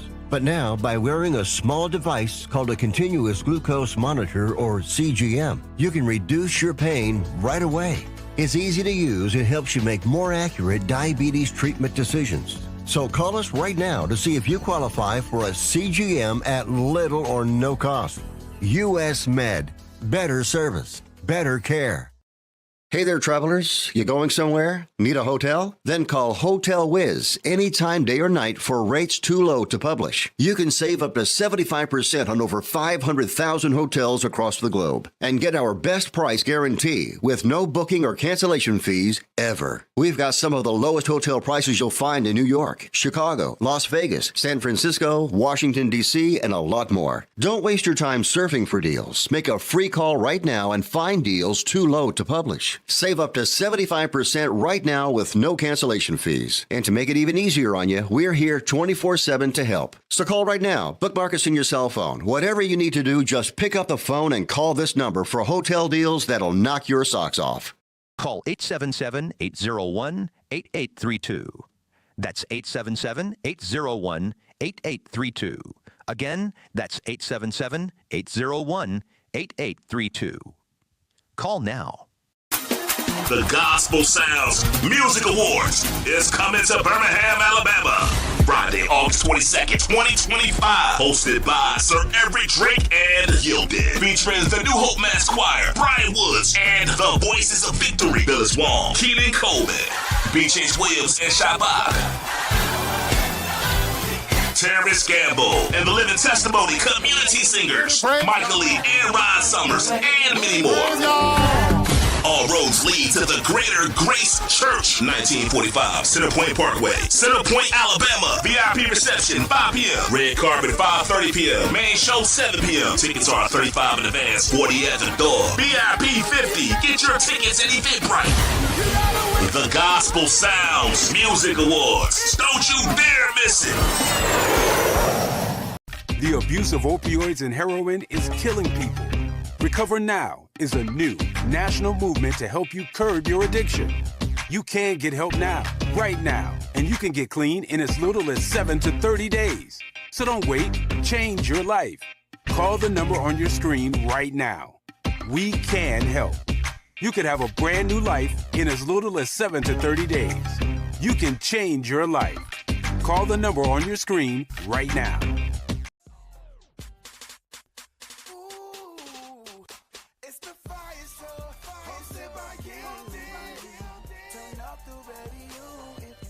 Going on, y'all? Hey, what's happening? What's happening? What's happening? The theme music is so low right now. It's 5:15. It's 15 minutes after the hour. Y'all just getting here. We've been here since 4 o'clock. Where y'all been?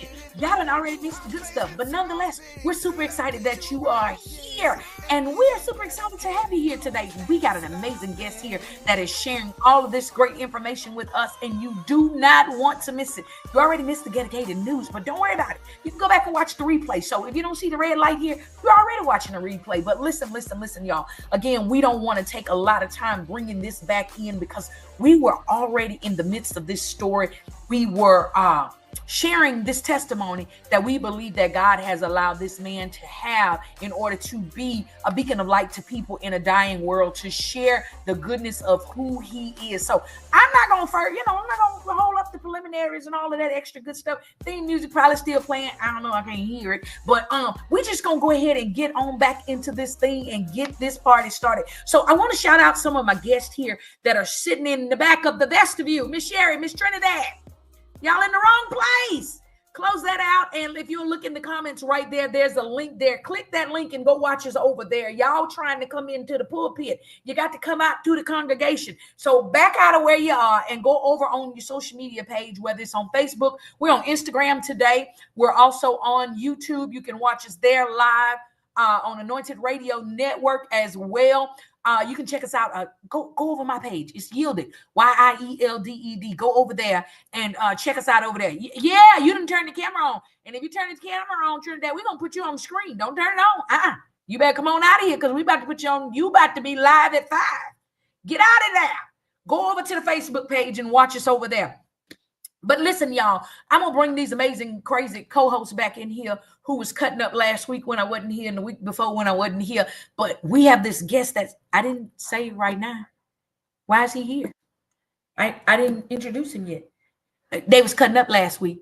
Now I got my friend, Pastor Carl here, who is a master trainer, who be like flexing and sumo deadlifting. And see that you didn't think I remember that, did you, Pastor Carl? I be saying sumo deadlifting, and I be doing squats, and I be doing all kinds of stuff. I be getting excited when I be doing my weightlifting and stuff. So we be lifting weights and oh, that was the cabbage patch or something. Don't worry about it. But anyway, so I got my friend here today for these two clowns who be acting up. So Pastor Carl can put that bow down on their head if they act up. So Lorenzo, Michael, y'all better come on in here and act up, act right. Act right. Lorenzo, you come in. Wait a minute. Did you just call us clowns?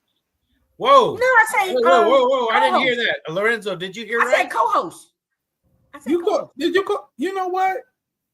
I quit. I didn't. You were probably fired anyway, so it don't matter. But Look, yielded. You did not want to talk about the baby. This guy's got me in tears almost already. Have a good story. That's why I didn't want to tarry there long. Lorenzo, Man. come back in here and play I'm right. back. So Can we stop the tomfoolery and get back to the story? I'm ready. So can we bring Pastor Carl back in here and let him continue this story? So for those of you, Pastor Carl, put the dumbbell down and get in here. He over there lifting weights. We'll make a quick comment. Okay. You're gonna hijack the story. Hold on. Before we went to commercial, you had mentioned the words stage 4 cancer. And those are the last words that we had. Right there. And let me re-intro the show. Thank you very, very much. I was gone last week. I'm here today. I'm here. See me? Hey. Lorenzo, I'm looking at you only right now. Yeah. So my job is to re-intro the show when we come from commercial. So we just came from commercial. So I'm gonna re-intro the show. Is that all right, Michael? I don't know. Is it? It has to be. Excuse me. I'm about to take both of you guys off of here and just me and Dr. Cole. So Pastor Carl is going to be here. Let's go. Come on. Finish my thought now. No. No. So for those of you that are just tuning in, today's show is The Battle Is Not Mine. Pastor Carl, master trainer of Fit Church, an amazing man of God, living his life, doing fitness, teaching fitness, instructing people on fitness, gets himself in a situation that only God can be able to bring him out of. So he's telling us a little bit about the story. Told us about some nodules, thought it was a little stress tension from carrying all of those dumbbells that he make me work out with and other people to make him work out with, and realized it was not that. Realized it was cancer. Not only was it cancer, it was stage 3. Not only was it stage 3, did not have the appropriate amount of insurance to cover his treatments. So now he's done something that only God can help him with, figured out how to get the finances. Now he goes back to the doctor. We're at stage 4 cancer. Is that all right, Michael? Jeez. Come on, Pastor Carl. Pick it up right there. Real quick. When never been in the medical field, when I hear the word stage 4, that's when I start praying. Because I know with all the experience with cancer that I've had with people in my life, it's hospice is usually next. And I'm itching to hear the rest of this story, Pastor Carl. If you could talk, please. Great segue. All right. First, I apologize. I sent the people to the wrong. I sent them the wrong link. Okay. So if anybody in the back room, I need y'all to go to Facebook. Just look in the chat. Okay. I had the link is there. I didn't want. Okay. My bad. I confess. I get some push-ups or some squats for you. Sumo deadlifts. What you want? Okay. Not right now. You gonna get them from who? I'm saying I'll do them since I messed up. He sent the wrong link out. I know he sent the wrong link, but I thought he was telling me he was gonna get some squats and some push-ups out of me, and I was going to say I'm leaving. Michael, you can have the show. Okay. So back to business. Yes. So all right. We're in the bridge. Between stage 3 and 4, okay, I need to touch on that real quick. This is important. So we tried to do, a friend of mine owns a nutrition store. So she would give me a health scan, and basically she would scan my body, and when the report would come back, it would tell what's going on with each internal organ, my bones, my lymph nodes, everything, right? Okay. And she would do that either every week or every other week. And then we would apply a nutritional program, supplements, whatever was needed to help that, right?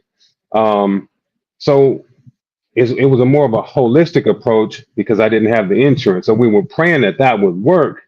Okay. But what we mainly did was that whenever it was time that I could do the chemo, that my internal organs, everything would be, ready, right? Because a lot of people go on chemo and they end up dead, or a lot of times that they have issues or problems when they're done. Okay, whether it causes one of the internal organs to fail, or something happens, they have a heart attack, those kind of things. So that was one of the things that we did, and then we actually bought that technology so to help others. All right. So while we were doing those medical scans, my blood work showed that the cancer was in my lymph nodes, right? Okay. But then when we did the scan, it also showed that it was attacking my spleen. So it was showing that it was spreading to other internal organs. Okay. So my lymph nodes from here, under my earlobes, my neck, under my armpit, my stomach, all the way down to my pelvis was cancerous. Okay. And if your lymphatic system becomes cancerous, it basically may spread all over a person's body. Wow. All right. So now my nurse friend, practitioner that I trained, the other one besides you, Yielded, she told me about her other friend in the medical field that said that her daughter had a similar issue, and she didn't have insurance at all, but they called Blue Cross Blue Shield and they picked her up, even though she had a pre-existing condition. So I did the same thing, right? So they picked me up but now I finally get to the doctor, which is also referred to me by the same friend. Okay. So then I'm at stage 4. So I had cancer in all 4 quadrants of my body, the left, the right, all the way down to my pelvis. Then, okay, the doctor suspected that I may have cancer in my bones. All right. So they drilled in my back, bone biopsy. That is not fun. I'm telling you that. That made my knees buckle right there. Were they checking your density, your bone density? No, sir. They took some marrow. They went in there and took some of the marrow. Come on, tell them, yeah. They went in there and drilled in there and took a chunk out of there. Wow. Okay. Yeah, that was real. Forget the needles. Y'all scared of needles. Just think if they drilled with a drill and a medical drill in your back. In your You were up? Anyway. I was up. They call it twilight. I was like, y'all, I'm thinking they had knocked me out. I was like, look, y'all gonna have to knock me out for this. But they said, no, we're gonna put you in twilight. Twilight is you kind of awake, but you're not quite asleep. But I could feel all that. You heard it and felt. Oh yeah. Oh, yes, sir. Yes, sir. Smell. All that. Wow. So anyway, so after that, the test came back, which he anticipated it, right? And when my first chemo came, he was saying, you know what? We're not going to wait for the bone biopsy. I'm going to go ahead and start the chemo. We need to start, because at that time, not only was I at stage 4, but I was starting to die. You could see death coming. Okay. And come to find out, which they told me a little bit later, that I was at the end of stage 4. Okay. Okay. That it was, I'm gonna touch back on that in just a little bit. I was at the end of stage 4, right? So when the bone biopsy came back, all right, come to find out I had 20 to 25% cancer in my bones too, on top of the lymph nodes, and it was going to my spleen and it was in my bones. All right. So now it's August going into September. I did my first chemo. They were thinking that they didn't know if I was going to live. Okay. So it was hopeful, and they wouldn't tell me that. Later on, my nurse friend told me they didn't think you was going to live past, the first chemo. So I had the first chemo, did the second chemo, but I was still losing weight. Okay. So I was down to a size that I hadn't seen since I was probably in about the 6th grade. Okay. And you could see my ribs, my skull was dug in. Even like, certain movements, that when we would do like back movements and shoulder movements, stuff like that, it was like my bones were going to pop out of the socket, because the cancer had already eaten through my body fat. It had eaten through, it was eating around the internal organs, all that fat. It had eaten up my muscle. Okay. So I looked like a walking stick at this point. Wait, on top of that, go ahead. You said the cancer ate the fat? Yeah, it had eaten through all of my lean muscle tissue, all the muscle tissue. It was down to my skeletal muscle. So I was like a skeleton. So I looked like a skeleton. Okay. So I had lost about altogether about 50 pounds, but I was under 200 pounds. Like and I'm 6'5", so under 200 pounds. I hadn't seen that since I was that skinny. You're skinny. What's up, Shorty? Yeah. So anyway. Wow. Go ahead. Oh, so your friend basically prepped your organs for chemo.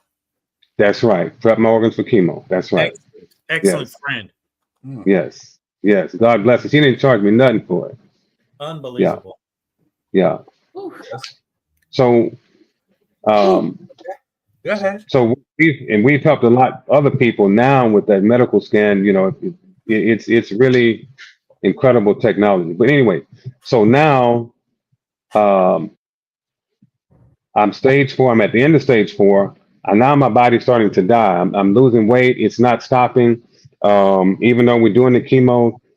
Not only that, but now my stomach is my stomach is way out here. Like you see the people on like the African kids that need help. They want you to send money for it. So that's what I looked like, right? I was skinny like that.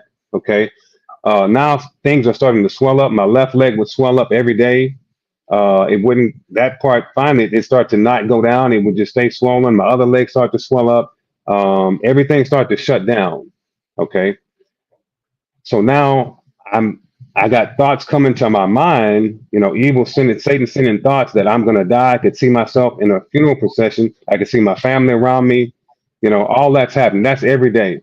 I mean, just even thoughts of suicide. I mean, I'm just being bombarded all the time with death. So I'm praying, we're going before the Lord. And one thing that he reminded me of was that he said I would go through. Okay, I wouldn't stay in it. I wouldn't die in it, but I will go through. Okay, and that's what came to my mind was that I will go through. So one night, let me tell you this. So at this point, they had given me about 3 or 4 weeks to live. So I'm at the end. Okay, it's nothing but either the Lord he's gonna save me or that's it. Okay, but they didn't tell me that right when I started, chemo. It was a little bit later. Okay, so I'm at the end. My body's shutting down. Even when I walk upstairs, I'd be about to pass out. I passed out driving. My energy level is like zero. I mean, when I would stand up, I'd have to steady myself because I'd be about to fall down. Okay. So one night about 2 or 3 in the morning, I'm awakened by an angel. He said his name was Gabriel. Okay. Now, he said, get down on your knees before the Lord and pray. Now, at first I couldn't see him, but I could only hear him. At first I was like, I'm thinking like, who is in my room? Who I could hear his voice, right? Just clear as day, just woke me up out of a dead sleep. Okay. So I get on my knees on side of the bed. Now I could see my wife, I could see everything in the room. And then all of a sudden when I start to pray, it's like I can see heaven all around me. Okay. Now also, so I'm praying before the Lord. I'm pleading for my life before the Lord. I'm crying. I mean, it's real. I mean, it's going down. But I couldn't hear the Lord speak. The only person I could hear was that angel. Okay, and by then I could see him. Okay, he had a white robe, but his face was like a man. But his countenance, the way it was incredible. It was like light was all around him, and light was coming through him. But you could still see his face. As a man, it's like he was glowing. Okay. So I want to jump in there real quick. Some right. may or may not know that the angel Gabriel, the archangel Gabriel, is the messenger of good news. Amen. I just want to slide that in there real quick. Go ahead, man of God. Slide it all up in there. Yes, indeed. Home run. Need them to let them know who you're looking at right there. Go ahead. Come on. Okay. So after I finished praying, I'm thinking, well, am I going to be okay? Okay, I'm snotting, I'm boohooing, I mean, I'm pleading for my life, right? So the angel Gabriel said, "Now get back in the bed and go to sleep." Well, I'm thinking, well, am I gonna be all right? I mean, what's gonna happen? So I asked him, I say, well, am I gonna be okay? The only thing he would tell me was get back in bed and go to sleep. So I also the thought came to mind when Zachariah was waiting on John, and he didn't believe, so the angel basically made him blind. He couldn't. I'm sorry, made him mute. He couldn't talk, right? And then also the thought came about Jacob when he wrestled with the angel, and he crippled his hip. He wrenched his hip, and then he walked with a limp. So I was like, nah, I better not argue with him. I ain't gonna ask no more. So I got back in the bed. I couldn't sleep, even though he said to go to sleep, because it was just on my mind. I'm thinking, am I gonna die? Am I gonna live? But I did come to the point and place to where, if this was the end, I was good with it. I was like, Lord, if this is it, if you're going to allow this to take me, or you're going to take me rather, then I'm okay. But he kept bringing to my mind that this wasn't it. I had more to do. The work wasn't finished. Plus, even before that, I knew that in regards to the calling that was on my life, that I had a bunch of work to do. So about 2 days later, 2 days went by. I didn't hear nothing, still praying. Then all of a sudden, all of a sudden, I heard this is what the Lord said. He said, I will restore you. Okay. It was like, it wasn't my voice. And when he spoke it to me, I just automatically knew that was the Lord speaking to me. He said, I will restore you. And that was it. No other words. That was the only thing he said. Okay. So right after that, okay, I started to gain weight. But before I started to gain weight, it was like a hunger came up in me, like I was a teenager again. Okay. I'm talking like I would eat at 7 o'clock, 8 o'clock. And by midnight, 1 o'clock, my stomach was growling in my sleep. Cancer patients don't have no appetite. Okay. You just ask them. They don't get hungry. Okay. At first, one thing I had no appetite, and then two, I was nauseated, and they give you nausea medicine and stuff like that. Okay, but all of a sudden, I was hungry all the time. So I went back to eating like I told y'all before. I would eat anywhere from 5 or 6 plates, but I stopped eating on a plate. I started eating on a platter. This was every day, 5 or 6 meals on a platter.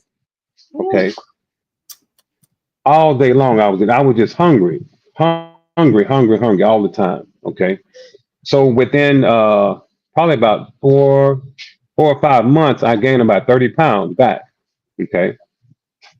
And about the 5th month, I was gaining about 35 pounds that fast. Okay. And then the doctor told me, what's that? Doing chemo. That's right.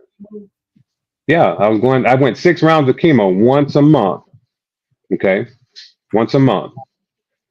But people don't gain weight like that on chemo. That was the Lord, whatever he did. Appetite is not there. A lot of them get thrush in their mouth and have the mouth ulcers and blisters. So food is not a commonality. That's usually when they give them the card. Y'all want that medical card so you can go get your medicinal. You know what I'm saying, because that brings you snacks and your munchies about. This is the man of God, so we ain't gonna talk about. Did you get a weed card, Pastor Carl? I'm asking for the people. I didn't get one. Oh, okay. I was gonna see if you still had it. Anyway, I'm sorry. Go ahead. But that thought came up. Now, but let me tell y'all this. Doing chemo, my first chemo, it didn't go right. It didn't go right, guys. It was like when they hooked me up. First, they had about 8 bags from the anti-nausea to the Benadryl to all kind of stuff. So that was the pre-prep for the chemo. I thought I was doing the chemo.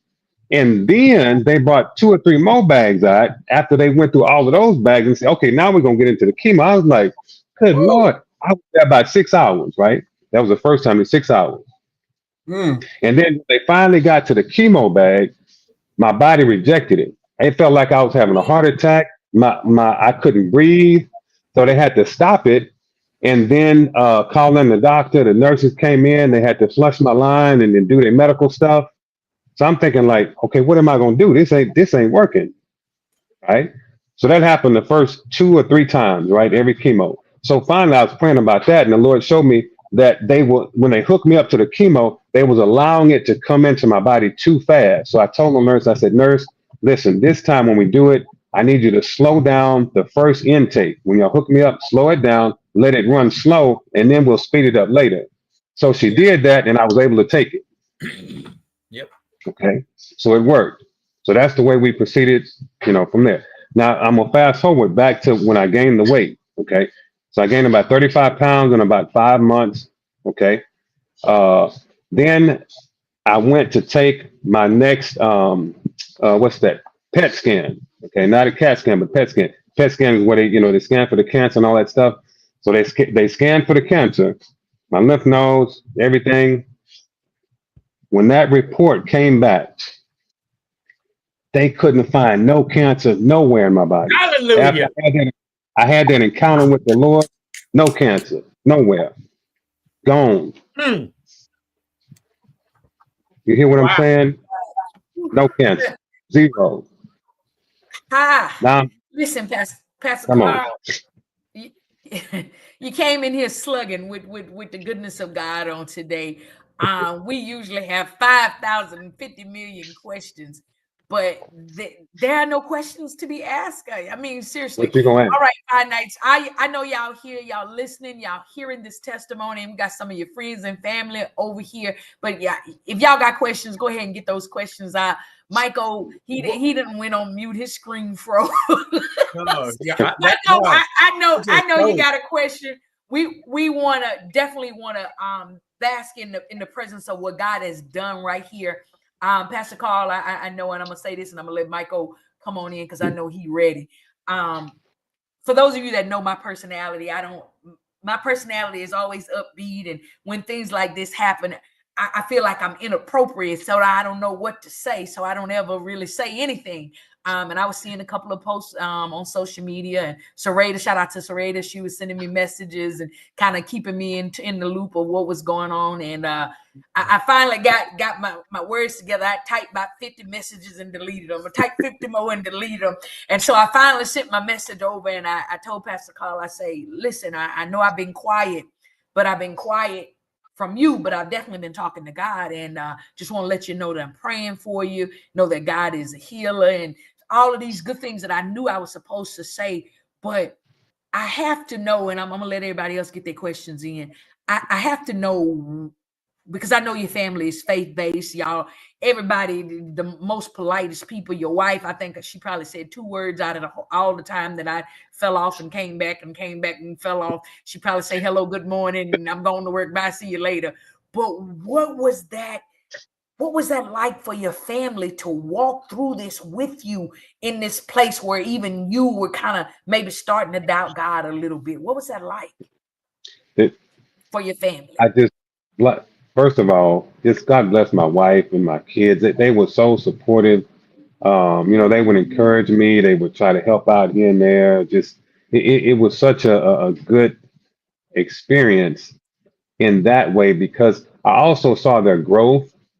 Some of them more than others, but I saw their growth in the Lord because they saw I was going through. But I tried not to let them know the depths of what I was feeling, the challenges that I was going through, or more so the spiritual battle. I mean, the physical part was one thing, but spiritually, Satan was hitting me with all kinds of stuff. It was like nonstop, night and day, you know. Wow. I think your daughter over here, she's got some inside information she want to make sure you tell. How did you drive to work while you were in chemo? First of all, I want to know how you was going to work, because I saw somebody, I think Trinidad said you worked the whole time.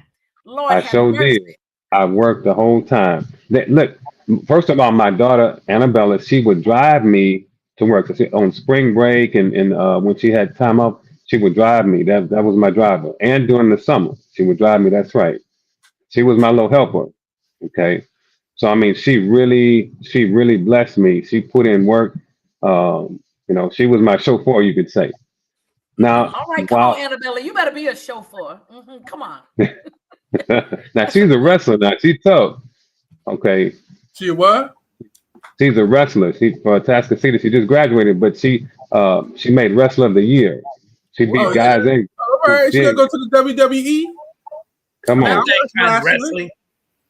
Annabella say I'm called Junior. You better be your daddy's Junior. Wow. I love it. I love it. That's amazing.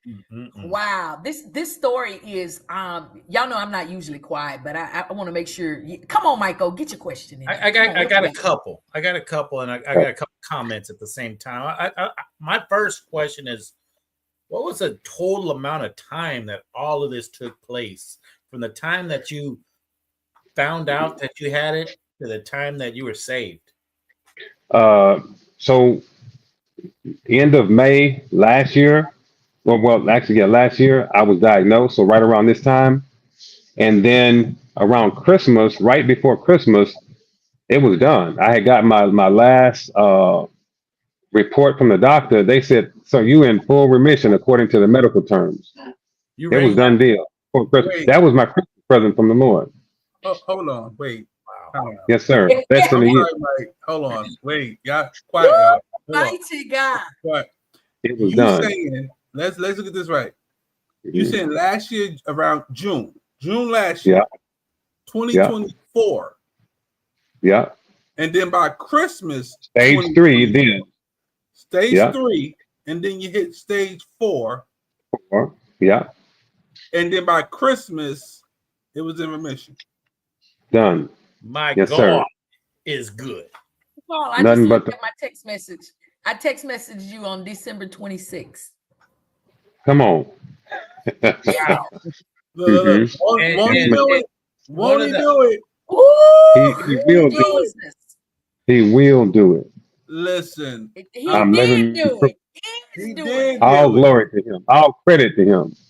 Man, I have because I'm sorry, Mike. I'm sorry, Mike. Go ahead, Mike. A very, very super Look, close. Michael's fingers are moving. I know. I'm just, hey, look, you know what I've been through. And when I was going through my medical issues, I believe in the power of prayer. And when I'm feeling that I need prayer, I'll admit that I don't pray. I'm not the best prayer, but I do get the message. But when I was down, I called in the big guns, didn't I, Yield? Come on.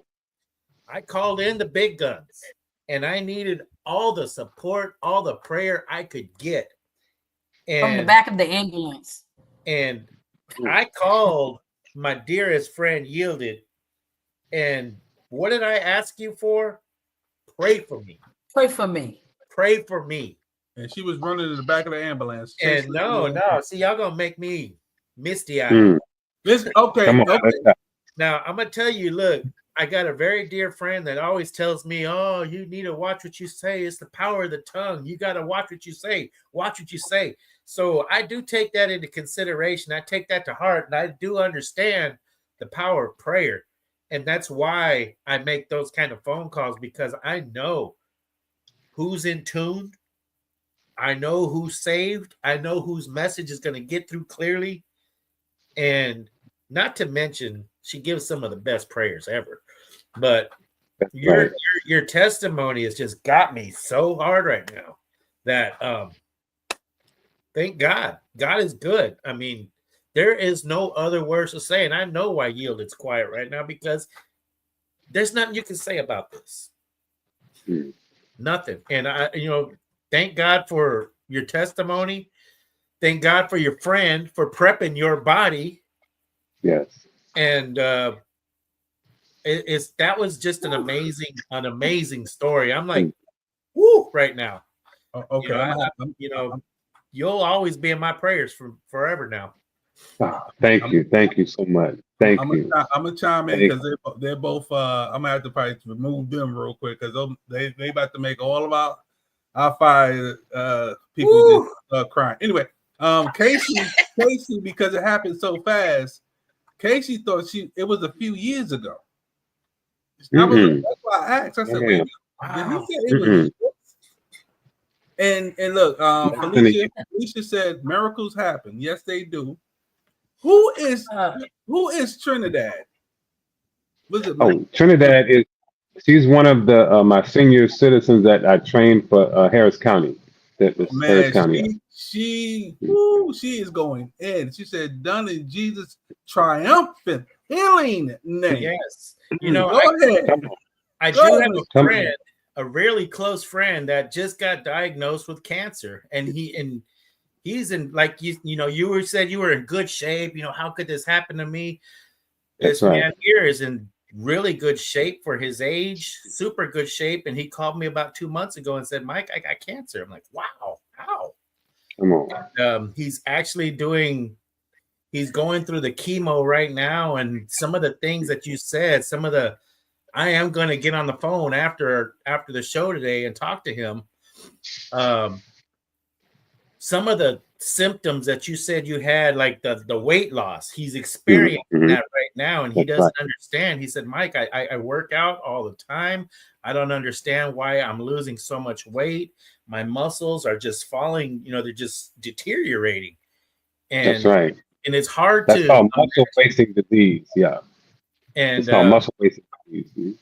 He was telling me about his chemo that, he goes, I used to see him a couple times a week. Now I haven't seen him in weeks because he's too weak to do anything. But I'd love to. I'm going to tell him everything that we just heard right now from you. Send him the link. Let him go watch the replay. Yeah, I will. And I tell you what, man, this is such an amazing testimony. Amazing. Definitely. And I think you should make Yielded do more push-ups for this. Wow. I'm glad. And you know what? I'm gonna double down on that and say until you are tired, because come on, God gave you the ability and told him to fix that back. That's right. Fix that back. Come on. Fix that back. Listen, let me tell y'all something. IG. It's Master Trainer Michael. IG. Listen, Mike. Do you have a somebody saying what's your IG? You have an IG page? Yes, Master Trainer Carl on Instagram. Yeah. Master Trainer Carl with a C. Yes. CARL. Yes. We might see that on the ticker. So, Pastor Carl, because I know you've done various things, you do various things with your training, you got certain groups. You also, are you still doing the Bible study online that brings in of the fitness and all of that? Tell the people about that as well. You don't have to physically go train, but you can get on in the spiritual training that's going to go to the physical. That's right. Training. Go ahead. That's right. So we do a class on Tuesday night at 7:30. So it'll be right after this. Okay. And we basically teach on health and fitness, weight loss, those kind of things. Like, for instance, broccoli contains sulfame, which is a powerful compound that promotes detoxification, reduce inflammation. It also helps to stop or prevent cancer, like from the prostate, the breast cancer, and colon cancer. So we teach stuff like that, right? We teach health, weight loss, fitness stuff. So it's a part of our ministry to educate God's people on things that's going to help them with their calling, with their lives, with their profession. Okay, because why? The word says that God's people die for the lack of knowledge. Okay, so you need that kind of knowledge so that you can live. Not only live, but so you can flourish, so you can be well. So those are the kind of things that we teach. And we teach about also, like my friend, like Michelle Garcia, that helped me with the medical scans. We teach some things. We teach about medical issues, that kind of stuff as well. But anything that I don't know, then we refer out to people like Sean Sapasi. That's my nurse that helped me with with some other medical things like dealing with the cancer and stuff. So we also refer out to them too. So that we have a network that's part of our class and our ministry that we can get you help. Yeah. Now, also, we do have physical training. We have classes. We have personal training. We also do nutritional coaching. We can make you a program, if you need that. We do. We have Zoom training. I have an app. Got all kind of stuff. So the point is that we need to be fit for the Lord's use. That's right. Okay. And that was something that he dealt with me on years ago when I was overweight, is that we can't do God's will because so many of us on medication, we're on all these different medications that we can't do what we need to do to help God's people, and it's tough. We got to check with the doctor. You got, all these different medications that one is helping your heart, but it's knocking out your kidneys, or it's helping, some other part. But then next thing you know, you got cancer from another one. The thing about this that I went through, I asked God, I was like, Lord, why did I go through this? And right before I was diagnosed, what he brought to my mind is that I've been helping people all these years. And then now I help senior citizens, again, for the city of Houston and Harris County. Okay. But I've never went through a health challenge. I've never went through what they've gone through. So he helped me out with that. Amen. So I gotta now, make you the main character so you can really tell the story to these individuals. Ain't God somebody? Yes, indeed. Ooh, mighty God. Pastor Carl, I have to got say, somebody. You look amazing. I saw a few of the pictures that you shared on social media, and they made my allergies kind of, my allergies messing up right now. Yeah.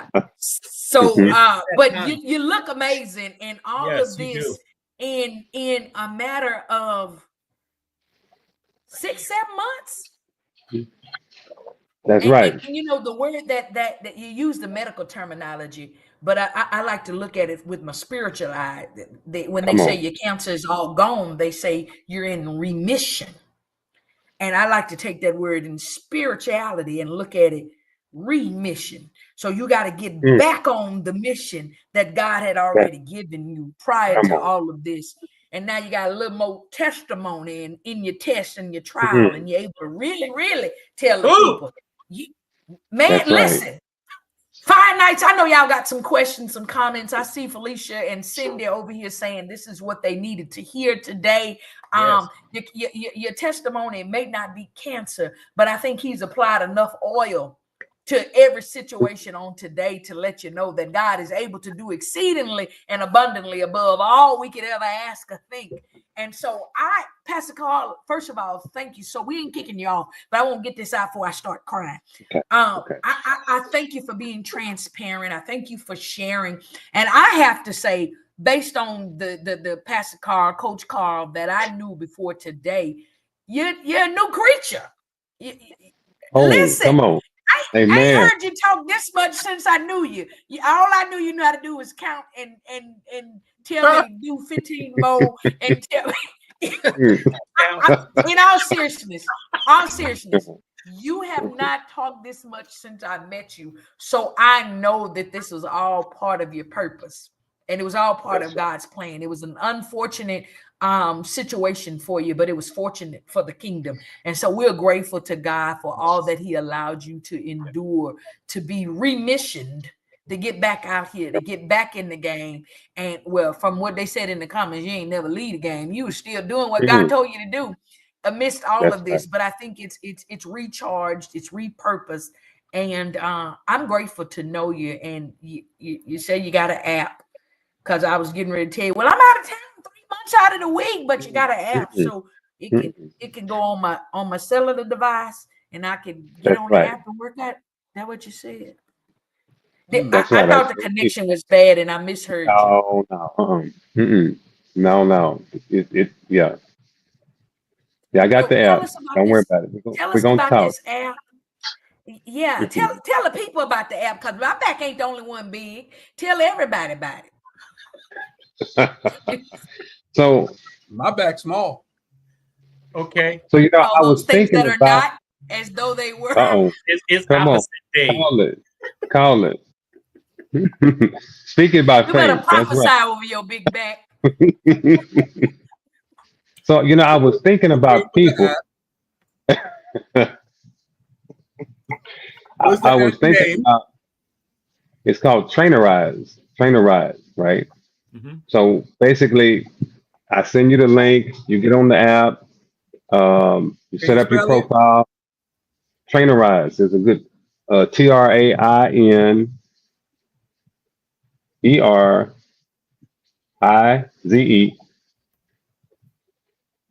Trainerize. So once I send you the link, you get on there, set up your stuff, and then basically I set up your program, and then you set up your days, how many you're gonna work out, you get your nutrition program and all that, and you just whenever you go to the gym, or even you can do it at the gym, you can do it at home, you can do it in your garage, your bedroom, it don't matter. All you do is pull up the app, and it shows you videos on the workouts that you're gonna do, or you can join. We have a group also on there, and then you can just do what the group does. Okay, so either way, I got you covered. Is your face on the app? No, it's not. No, not my face. But Okay, my because I might need to said, see your face. Say, give me 15 okay. more, and I'm gonna say, I'll pass a call.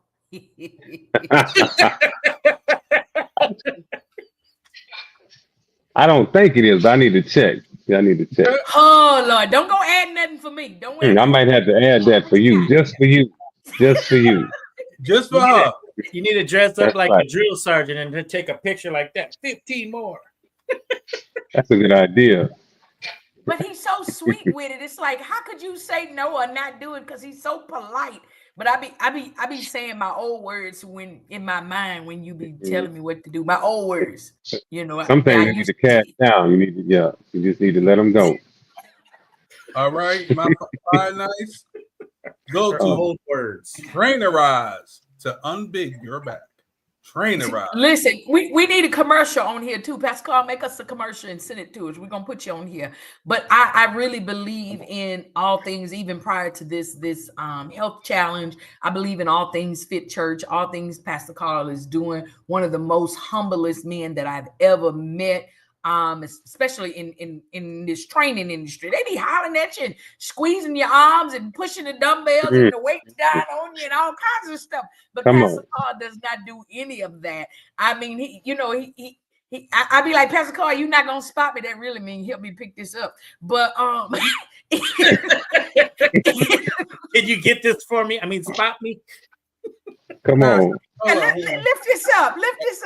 But I think one of the best in the industry, y'all, definitely could get with Pastor Carl. Got some amazing, man, he got some before and after pictures that take you out of here. He even tell y'all about he was training his wife. She's a professional lifter and doing all of this stuff, and she was fine, and the muscles was all.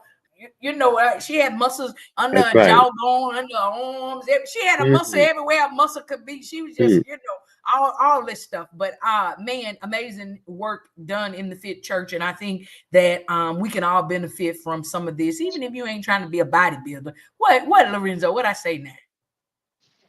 It's time for a commercial. I'm working out. Oh, he working. You see, he's starting already. He motivated. He's Man, let me tell you something. I got some reps I do every day. No, I have a question. Pastor Carl.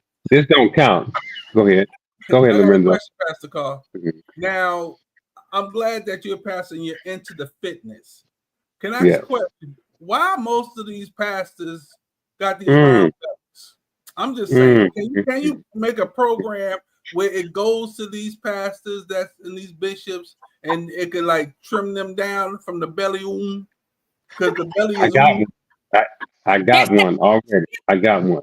Yes, sir. Can they give them? Well, a lot of pastors don't teach or preach on, health and weight loss and fitness because, see, look, what is that? Oh, that's some berries. Oh, who went got that for you? Don't come for me. This is what I eat on a regular basis. For me. Okay. She went out and bought that. Who went and got that for you? She went out and bought that for the show today. Come on. Uh-oh. Now she doing. Look, she making an effort now. Y'all come on. Y'all give her credit. Y'all give her credit. I'm giving her all the credit she They needs. both know that this is Don't what I pump her do. up that much. Don't pump her up But that much. but a lot of pastors don't teach on that. Yeah, a lot of them don't teach on that because a lot of them are overweight. And so we do have a program to help other churches. We've done it for some years, and we go in and we not only do we teach them, but we can actually set up a program for their church at their church, for their people, because the church is supposed to be. It's like going to a hospital. So you're supposed to get spiritually fit or spiritually fed, healed, set free, delivered, but also we're supposed to take care of what the physical man, right? So it's wholeness. It should be the whole man, the whole body. That's right. Yes. So that's part of the assignment that the Lord gave me in regards to fitness, was to bring that to the church, because so many of his people are dying before they can achieve whatever he's called them for. Satan, I'm knocking them out, just with being unhealthy, with sickness and disease. Yeah, because they're So going now, to. come on. So now, that was the thing that the Lord showed me with health, that's my new assignment, along with, fitness and weight loss, that he wants his body to be fit. I mean, not only fit, but he wants him to be healthy, so that you can live well, you can enjoy your life. Because if you lose your health, you lose your wealth. That's right. Plus, you can't enjoy it. Ooh. All right, that's what I'm talking That's about. One thing I can say about my bishop, he's smaller than me. Pastor Carl, you said that you got your appetite back. I mean, what's your meals like now? Right now, I'm glad you asked that. So when I got my appetite back, it was like feeding a tiger. Okay, a caged tiger that hadn't eaten in like months. But now all of a sudden, that appetite that I had before, it just cut off. It's like all of a sudden the Lord just stopped it. So now I eat like normal. It's just normal. I get hungry a little bit in the morning when I'm up, lunchtime, throughout the day. I may eat about 4 or 5 meals, but it's not like it was when I had cancer. When I had cancer, it was literally like I couldn't control it. In the middle of the night, even if I had eaten at like 8 or 9 o'clock, a full meal on the platter, in the middle of the night, you could hear my stomach growling. But all of a sudden it just stopped. Maybe about 2 months ago, it just stopped doing that. Now it's just normal like it was before. That's a plastic apple. Like he just stopped the clock. Yeah. What is it? That plastic apple? This is that's a plastic apple off of the table. That's decoration. bounce that apple. Bounce that apple. Listen, that's what. How much you want to make about this is not a fake apple? Look. Let me tell you how the enemy do it. It kind of look like real. It kind of look real. It's he real. Set that fruit in front of you on the table and give you the counterfeit fruit. Oh yeah, he got he got the sticker on there. That's a sticker. Yeah, that's a real They apple. sell them like that too at Dollar Tree. They do. But listen, that's how the enemy comes in and deceives us. Y'all remember them fruit baskets used to be on Big Mama and them table? The enemy comes in just like that and replace our lives with counterfeit fruit. It looks good and shiny, but it's just as plastic as it want to be. Look at here. This is a good opportunity for us to segue to a commercial. We're not going anywhere. We're going to leave the line open for questions and conversation with Pastor Carl, Master Trainer from the Fit Church. But we're going to take a quick commercial break. And when we get back, we're going to get into the questions, comments, and we're also going to get into our own likes, because I don't like when we have a show and we don't have our own likes. Pastor Carl, so you remember our own likes? You didn't been on here before. You remember how we testified at the FIYAH Church? Okay, well, we're going to go to commercial break and we're going to come right back. Y'all get your own likes ready, get your questions. Make sure we got all of Pastor Carl's socials and all of that stuff so we can put it up on the screen for the people. But we'll be right back. Don't y'all go nowhere. We're going to return right back here to Anointed Radio Network, to the FIYAH Show, where we're putting a little heat to the word on the street. Don't touch that dial. We'll be back, y'all. What's up, family? It's your boy, Cousin Al, reminding you to keep it locked right here on the FIYAH Show. I'm coming with your dedicated news, the top 3 news stories of the week, the news you can use. It may come from CNN or the crackhead down the street, but I guarantee you don't want to miss this. Keep your eyes open and your ears clean. You know what I mean? Hey there, travelers. You going somewhere? Need a hotel? Then call Hotel Wiz anytime, day or night, for rates too low to publish. You can save up to 75% on over 500,000 hotels across the globe and get our best price guarantee with no booking or cancellation fees ever. We've got some of the lowest hotel prices you'll find in New York, Chicago, Las Vegas, San Francisco, Washington, D.C., and a lot more. Don't waste your time surfing for deals. Make a free call right now and find deals too low to publish. Save up to 75% right now with no cancellation fees. And to make it even easier on you, we're here 24/7 to help. So call right now. Bookmark us in your cell phone. Whatever you need to do, just pick up the phone and call this number for hotel deals that'll knock your socks off. Call 877-801-8832. That's 877-801-8832. Again, that's 877-801-8832. The abuse of opioids and heroin is killing people. Recover Now is a new national movement to help you curb your addiction. You can get help now, right now, and you can get clean in as little as 7 to 30 days. So don't wait, change your life. Call the number on your screen right now. We can help. You could have a brand new life in as little as 7 to 30 days. You can change your life. Call the number on your screen right now. Here's an important message from the U.S. Med Diabetes Solution Center. If you have diabetes, you know the pain of pricking your fingers. But now, by wearing a small device called a continuous glucose monitor, or CGM, you can reduce your pain right away. It's easy to use and helps you make more accurate diabetes treatment decisions. So call us right now to see if you qualify for a CGM at little or no cost. U.S. Med, better service. Today we're comparing blue pills, the name brand, with our generic little blue pill. Okay, so what's the difference? The name brand pills have the brand name from a large pharmaceutical company engraved on each pill. What does that do? It makes them cost a lot more. Both pills have the same active ingredient, which allows you to be, well, more active. Don't pay more for the name. Pay less for the pill. Get our generic blue pill for as little as $2 each. Call right now for yours.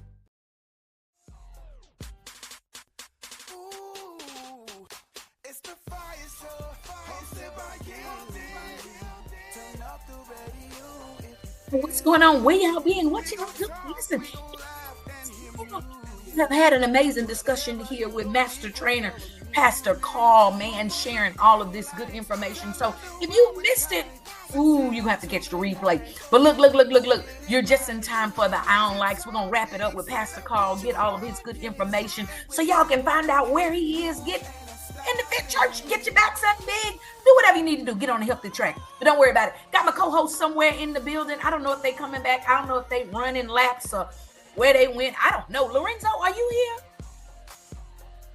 Yeah. I'm here to help you. I'm here to be of assistance. I thought you had left to go try to watch the Knicks. It comes on at 8 o'clock, 7 o'clock your time. Oh, okay. All right. So Siri told me 7. So thank goodness that the show is over at 8 o'clock my time, 7 o'clock your time. Because if not, you were still gonna be here. And I'm not a Knicks fan, but I just like they doing their thing. I'm a Bridges fan. All right. Cool beans.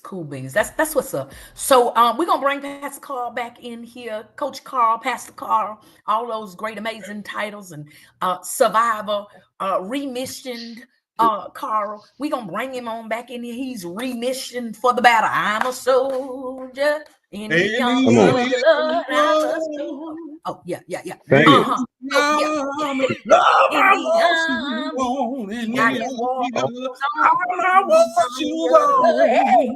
right. Listen, y'all.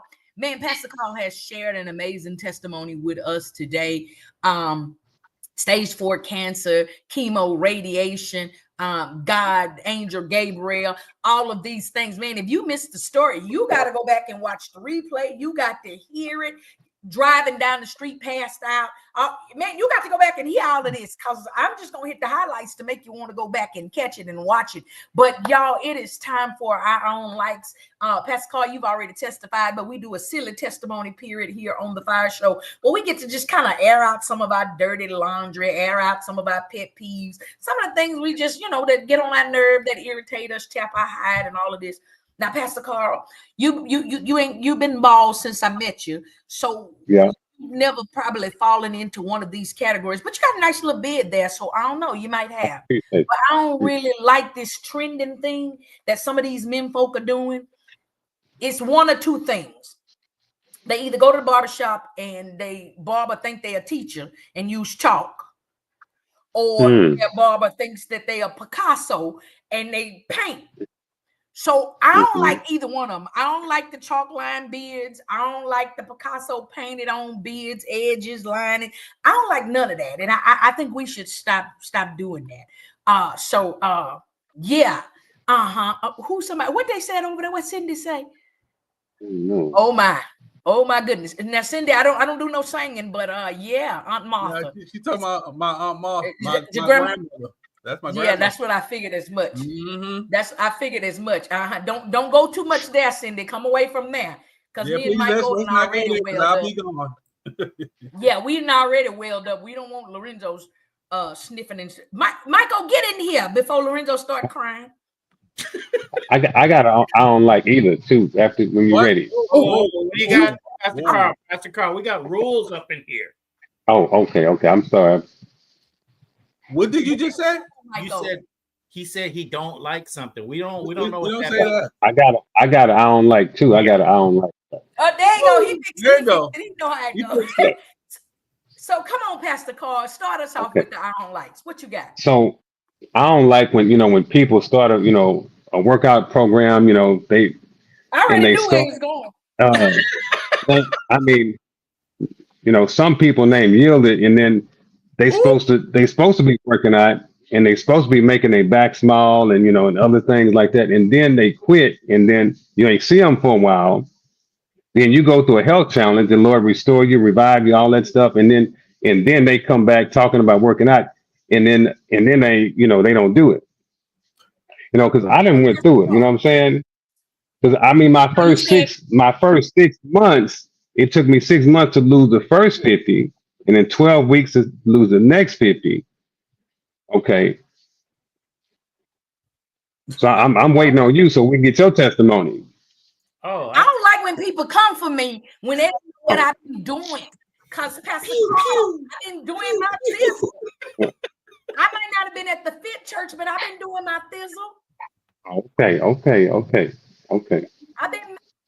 You know what I'm saying? See that, like right now. Excuses. So no, there ain't no excuses. I just ain't been to the church. I've been doing my workout. Last week I was in the gym 5 days. Excuse me. Oh, okay. I need some video, something. Can I get some video? Oh, you can get some videos. Don't. It's still consistent. Got a refrigerator full of nothing but fruits. I'm not even in Houston, but I make sure when I go where I go that I properly prepare myself. I meal prep my stuff in there. I'm living out of hotels and stuff right now, but God is doing what He does. So, but you off the hook. You off the hook. But nah, you off the hook. No, she's not. Yeah. Okay. But I'm gonna get on my app though. And for the last 3 months, Pastor Carl, I have put I got a goal. 3 months every month, I'm losing 5 pounds. For the last 3 months, I have lost my 5 pounds. Good. Okay, I'm proud of you. Does that mean we're gonna take it to another level? Or because I'm not talking no more. You down 15, or in 3 months you down 5? Hey, hold on. Don't come for me, Michael. If I'm doing 5 pounds a month and it's 3 months later, then I'm down 13 because I got 2 for the month of May. I still owe you 2. I still owe you 2. We are in the hour like portion of our show. It's I don't like, and then he has his own testimony he can give. He said I don't like, and that's the end of it. That's it. He didn't like it. He don't like it. Well, I don't like when you come for me and you ain't did nothing, Lorenzo, Michael. What you mean? I don't recall Pastor Carl saying yielded to me. He just said Michael, or he just said Lorenzo. We are one. We are the world. We are one. We are a body. We together. Many parts, but one body. Uh-huh. Okay. Yeah. We can't have a little back and a big thigh. So hold your corner and make sure your corner is evenly proportioned. No big backs and little thighs. No little thighs and big backs. Everybody got to get in this thing. Right, Pastor Carl? Misery loves company. Come on. Oh my Come on. goodness. All right, y'all, go ahead and get the typing those I don't likes on the screen. Everybody that is here, I don't like it's just simply a testimony time where you can say what it is that kind of gets on your nerves. But the only rule to the testimony period is you got to say I don't like and not I don't like. But yeah, I like Pastor Carl coming on the show today. I like that. This was dope. This was really needed today. So while we talking and wrapping up with Pastor Carl, we're gonna let him go because he got to get ready for Bible study. But we want y'all to share your I don't likes. Type them on the screen. We're gonna put them out there. Lorenzo, Michael, y'all got some I don't likes. Pastor Carl probably got about 10 more. I don't like when you meet somebody and they all bougie looking. They got the nice purse or bag. They got the nice bag. They got the hair done good, looking good, smelling good, and then they tell you, "Yeah, I'm a little short on my rent this month."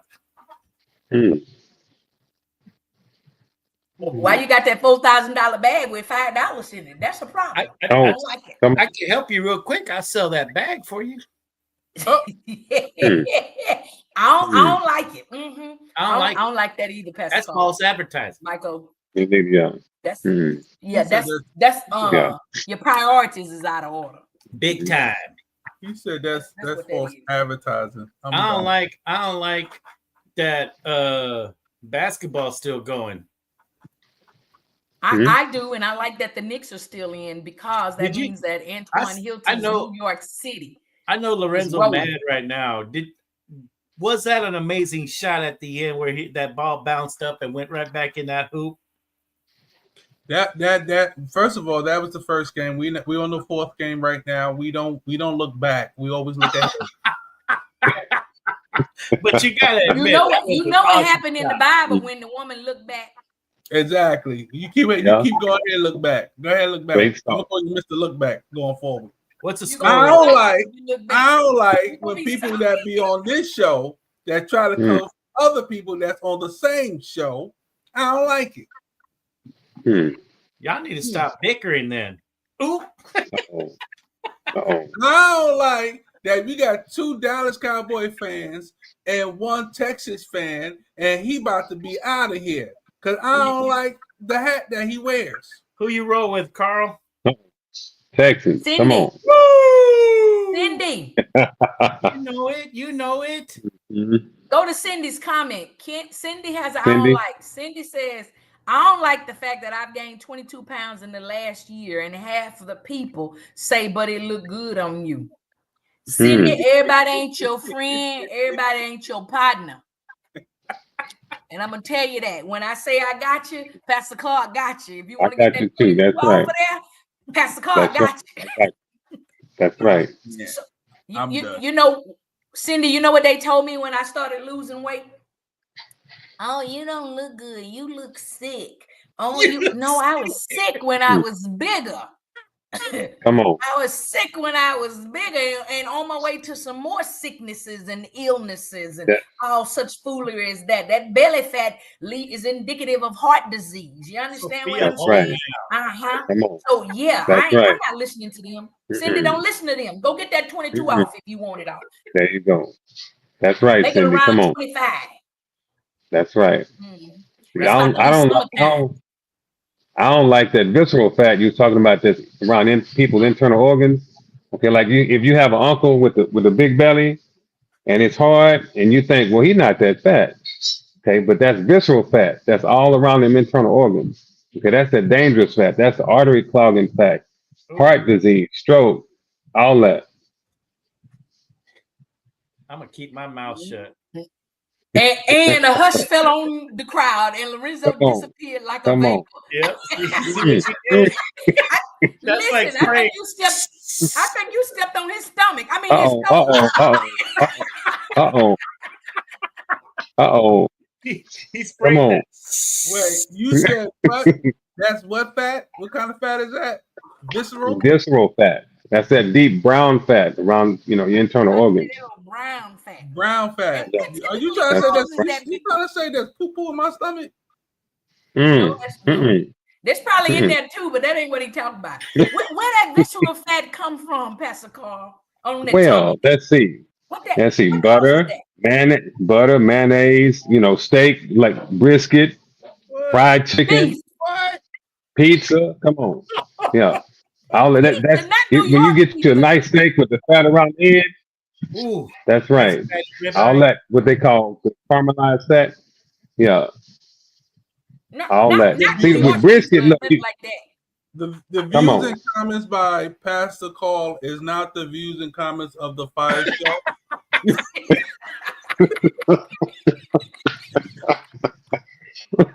I was just about to ask Now you he what's want to your put a favorite disclaimer. barbecue. Yeah. The fried turkey legs. Yeah. Come on. Ooh, Get like it. y'all had yesterday for Memorial Day. That's visceral fat. That's it. Oh man. You said. Come- Let me make sure I heard you. You said hamburgers, steak, Come on, yeah. Hamburgers, steak. pizza, mayonnaise, Yeah. butter, Fried chicken. Oh, fried chicken. All Come that on. brown, Come on. big one. big brown Yeah. visceral You can fat. go with what? Tamales. You can go with what else? What else? Come on. Baked chicken. Right. Baked chicken. Baked Michael chicken, think you he all black, right. so don't give him no Good. Mexican food, Pascal. He think he black. He eat Uh-oh. cornbread. I need my Italian food too. Yeah, your cornbread, not cornbread, cornbread. You got to say it right. Homebread. From the country. Cornbread. Cornbread. See, God Yeah. love. okay, let me ask a question. What about mac and cheese? Oh yeah. Yes, sir. Sugars. There you go. My Sugar. mama Yeah. makes Sugar. some good mac and cheese though. My mama be like so you're trying to say my mama can't make me no macaroni and cheese when I get down there? She sure can. Every now and then, but that depends on what you've been doing on the other days before you get there. Mac and cheese, getting ready New for York it. pizza, hamburgers. Yeah, all that. Hamburgers, Okay, forget all of that. How do we get rid of it? chicken Alfredo. Okay. First Chicken of all, Alfredo. What you mean chicken Alfredo? oh yeah. Look at the Alfredo sauce. That's straight butter. Butter, With cream. they don't use light cream, they use heavy cream. So with the butter and cream by itself, Whipping cream. exactly. That's right there. That's about 60 grams of fat. And the type of fat that's visceral. Come on. Y'all Come making on. me cry The type of fat that's visceral fat, that kind of fat is saturated fat. That's artery clogging fat. So that's like traffic on So from like I-10 at 510. that's right, backed up, heavily backed up. So how we get rid of it? So just for instance, avocados, not guacamole, avocados. Okay, nuts and seeds, walnuts, almonds, pistachios, sunflower seeds. They need to be raw. Okay, or you can have them lightly salted if you don't have your high blood pressure. What you got there, Yuli? What's that? Avocados. Don't play with me. There we go. Avocado. That's right. Yeah, all that's good. You got the nuts. Okay, he got a can of nuts right there. Now make sure those are not the chocolate covered or almond chocolate covered. Okay. No. No, they don't have the sugar. They don't have the honey sugar base, do they? Listen, no, my mama left these here, right? And she Okay. had left Eating his mama healthy snacks. she had left some raisinets too. So what I did, I just mixed the raisinets with the peanuts. He sucked all the chocolate off. Yeah. Look. You need to throw them raisins away though. Them raisins. In the trash. But on the real, you need to take out all them raisinets. throwing this away. Yeah. It's gone. I Really ate it gross. all. There's raisins in it. It's all gone now. Wait, don't want to waste that chocolate though. You know now what? how they supposed to get rid of it past the car? Okay. Well, let me touch on this. Them Raisinets, don't do them no more, because that'll jack up your blood sugar. That's how you if you want to go to the diabetes store. Okay, leave them Raisinets alone, because dry dried fruit, they real high in sugar. Okay, keep your nuts, keep your walnuts, your peanuts, your almonds. Okay, but leave the Raisinets, leave the dried fruit out. Sugar coated sugar is what you're eating, Lorenzo. Oh, first of all, how y'all attacking me like you guys? We was down there. Hey, my God, we went to Black Bear Mountain, whatever that big eatery food. Big place. Black Bear. Y'all took me there, so don't be trying to act like I'm the only one that got a big back up in here. Uh-oh. I don't like when Lorenzo trying to throw everybody under the bus. I don't like my co-host and my host be up in here trying to go at me. And when I came and visit Houston, they took me to the fattest place to eat. Don't play me. We went where you knew you was gonna feel like you was at home. New York. Hey, Lorenzo, don't lie to nobody out there. Did you have fun that day? Well, dying sufficiently. I'm waiting for the answer. Big back, big back. Look at Penny singing the song. Big back, big back. Pastor Carl, you can ask all of them. My eating habits are not horrible.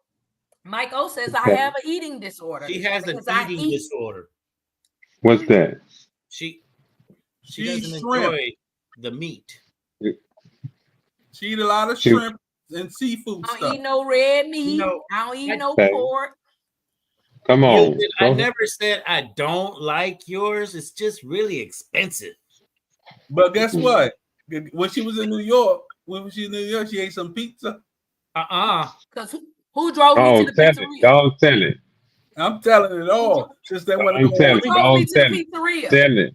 She had pizza, coffee, and popcorn. Go ahead. I'm gonna say this one. And we'll be up from the airport with all of this in the car every time. Pastor Carl, was that part of her brother? Your brother? Uh-oh. My brother never picks me up from the airport. My manager is managing my big back. Is picking me up from the airport with all these big back snacks. I don't like it. He trying to get the heat off of his big back. He started talking about that hard belly. He hit up and got off the screen. Uh-oh. Listen, my belly not hard. Only when I Watch eat. He said only when I eat. Only when I eat too much. I don't like nothing else on this show. Pastor Carl, tell them where they can find your Tuesday night Bible study in about an hour. Yeah, wait. Over there. It might need to be a requirement of the FIYAH show. When we leave here, go on over to the Fit Church Bible study. There you go. Well, tonight we off. Tonight we'll be back on next week. But if you will, yeah, we'll be text me or email me. You can text me at 713 598 9729. Is that a business number? Wait. 598-9729. He's just gonna keep going. Okay. That's the Fit Church number. He okay? Yeah. He okay with And then, that's what. or you can put mastertrainercarl@gmail.com. That's my email. mastertrainercarl@gmail.com.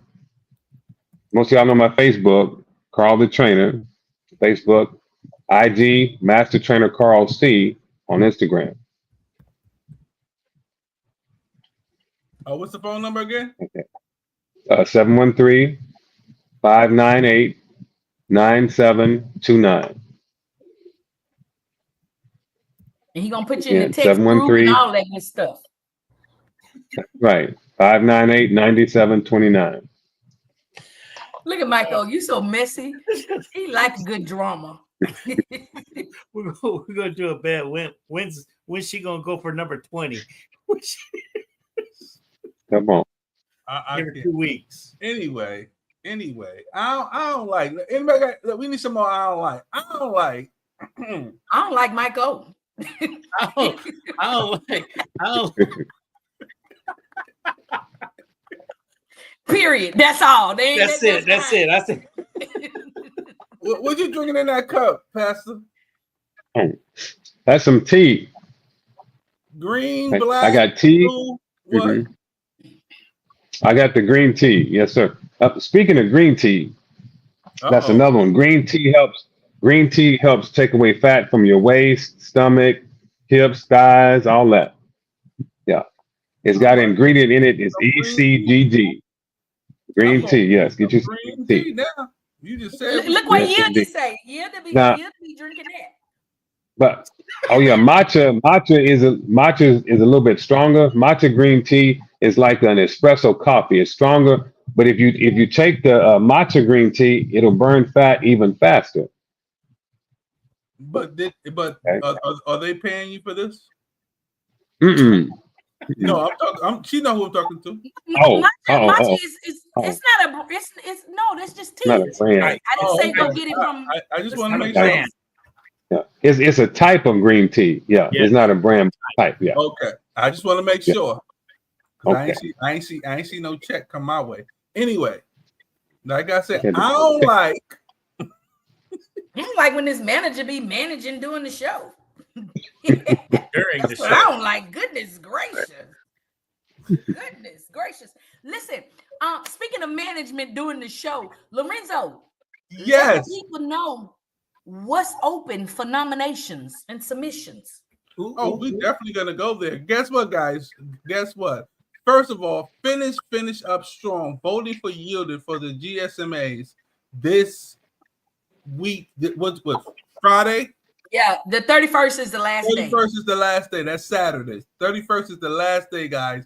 Make sure that you out there, you're voting for Yielded 5-6 times a day, 18 times. It doesn't even matter. Go to vote for her, www.gospelsoundsmusicawards.org. Vote for Yielded. She's in 2 categories. Vote for our person, a resident gospel artist, resident gospel independent artist that's all over the world doing his thing. Antoine Hilton for best male artist of the year. But Yielded, tell them what categories you're in. The promoter of the year and the internet gospel announcer of the year. So look, the way they got the ballot set up, you don't have to hit all them categories because you don't know everybody. So you go on there and you go to number 4. That's the best male artist of the year, Antoine Hilton. Then you go all the way down to the bottom. I'm the last category, and then you go up 2 more. So 3rd from the bottom. That's the promoter of the year. Look for Yielded in there. There you go. And then you hit submit, and that's it. That's it. You roll it, ticker tape, and go up and go down, come up and come down. That's it. And you can do that like 15 times a day. So what I've been telling all my good friends is when you go to the bathroom, you take your phone anyway. Just vote while you're in the bathroom. Vote. And then come on out of there and wash your hands and go on back to wherever you got to go. Exactly. And guess what, guys? Yeah. Guess what's open for What's nominations? What? The Spin Awards. The Spin Awards, the 2025 Spin Awards, going down in Atlanta, Georgia. Awards. Best It is afternoon. open. And the categories that are open are Best Afternoon Show, Best Late Evening Show, Best Live Radio Show, which is the Fire Show. We won that, 8 years in a row? I mean, I'm just saying. The Best Morning Show, the best. We ain't morning. Don't worry about that one. We ain't morning. Oh, I'm sorry. That's just what's open. Okay. I'm just saying what's open. Best News Station of the Year. Now, that's not us. Best Radio Show, 2 or more hosts. That's us. Vote for us with that category. Best Variety Show. Nominate us first. Nominate us. Nominate. We got Best Weekend Radio Show. We got Blog Talk, Speaker Radio Broadcaster of the Year, Blog Talk Speaker Radio Host of the Year, Bright Star and Radio Co-Host of the Year. That's Michael, Lorenzo, RJ Blaze. Nominate the rest of the Fire Show people, all except for Yielded. Yielded is the host. We are her co-hosts. So co-host of the year. Go in there, nominate us at www.thespinawards.com/nominations. Go there. I'm telling you, put us in. We're gonna be rocking and rolling. We want to bring about 18 of these things home. Yeah. To God. We have internet. Now this is the one for Yielded, internet radio host, announcer, personality of the year. That's Yielded, y'all. That's Yielded. And internet radio station of the year. That's the Fire Show. Come on, guys. Anointed Radio Network. Anointed Radio Network. I'm sorry. Hosting the Fire Show. That's us anyway. Podcast of the year. Who's that? Put us down. FIYAH. FIYAH. Podcaster of the year. Who's that? Lorenzo and Michael. Yeah. Radio Network of the year. Radio Network of the year. Anointed Radio Network. Radio. There you go. Radio Promoter of the year. Yielded. Radio Show of the year. Fire Show. Fire. Radio Station of the year. So we got all of these categories, y'all. Lorenzo trying to give y'all all the ones that y'all can. Voice of the year. We didn't win that one this past year. I won it in 23. I didn't win that one in 24, but I won that one, the Voice of the Year in 23. Hold on. What? Station. That's a new category. Listen, Station Manager, Program Director of the Year. Who y'all voting for? Yielded. Lorenzo, they got to nominate you first, Lorenzo. They're going to nominate They got new categories. Radio out of the box. That's a new one. I'm going to vote for Radio Raheem. Radio out of the box. That's a new new category. Yeah. Recognize innovative concept and content promotions or technical that elevate the gospel radio experience. That sounds like us. Yeah, that's us. Put us in there. Us. We need to get this one. Yeah. That's the first category of that for this year. That's a new category. So we want to bring that bad boy home first. We're going to get this hardware. And so y'all go over there and nominate. Hall of Fame. Once we get nominated, don't be mad when we text y'all and tell y'all to vote every day, because those votes are unlimited as well. So we're super excited about GSMA. We're gonna be out there hosting that thing in August alongside Mr. Amen goes right there, Mr. Everett Drake himself. That's August the 22nd in Birmingham, Alabama. We're also the week prior to that, we're gonna be at the Stella Awards. We're going to be probably working the carpet for that. We're still waiting on our credentials. Working the red carpet, conducting some interviews. Antoine is going to be performing out there at 3 events. So we busy for the summer. The summer, listen, we outside. What else we got? That's don't call me. Don't Stella call Awards me. I'll call you. Stella Awards in Nashville. GSMA in Birmingham. Oh, we're waiting on our credentials for the Essence Festival for July 4th weekend. So we're going to be out in these streets, y'all. Pastor Carl, while we out in these streets, when people travel and they not at home to do their workouts and to eat their regular food, what suggestions do you have for them, Pastor Carl? Okay. First of all, you need to walk. Walk. Try to get as many steps in as you can. Okay. If you have a hotel with a gym, take advantage of that. Get at least just a quick half-hour workout, 20, 30 minutes. Okay. The other thing is you need to hydrate, because a lot of times when you travel, you don't drink as much water. Okay. You need to hydrate. And it's really good if I have also lemon in my tea. If you put a little bit of lemon in your water, that'll help bring you into an alkaline state. Okay. Because basically in an alkaline state, it's hard for disease to thrive or to even to build up in your body or to come against you in that way. Okay. You need to be in an alkaline state and drink a lot of water. And you chew that lemon hull, it's gonna help with that indigestion too. Yeah, come on, that's right. That what? Who? Indigestion. Eat the what? I didn't get the lemon hull. When you bite into a lemon, the white meat. Yeah, that'll help you. Yeah. You supposed to eat that? You can. You don't have to. I think it's gonna be a little sour, a little tart. So just drink the lemon juice if you can't eat that. And if you look, if It's you gonna mess help up, that hard belly be soft. I thought you throw that away. I didn't know you just. Oh, okay. Mhm. That's the peak. Yeah. Okay. And if you need further help, just get with me while you're traveling. I'll send you the app and we get you hooked up. All right. That's all I want to know. Show us the app, Yielded. Yeah, Yielded. I don't have the app. Show us the app on your phone, Yielded. Show us where you're at. Show us your tracker. I haven't used the app. I've never gotten the app before. He's gonna send it to you. I just got it. It's new, so it's new. Yeah. Ooh. So we're gonna get it hooked up. Don't worry about it. I get mine in, so don't worry about it. Oh, one other thing. Make sure you eat vegetables on the road. You need more green vegetables. Okay. You need some greenery, some salad. Okay. What about broccoli? Collard greens? Broccoli. Oh yeah. Get that. Wait. Hang. Wait a minute. Collard greens, not with the fat back, not with the bacon. Okay. Not with the artery clogging bacon, visceral fat causing, bacon. Like I grew up on eating, 6, 7 pieces at a time. But you can do some turkey bacon or some smoked turkey, okay, or some turkey sausage in there. You're good to go. Okay, so turkey necks. Get your collard greens. There we go, turkey. There you go. Smoked turkey necks. You're good to go. Okay. Yeah. Okay.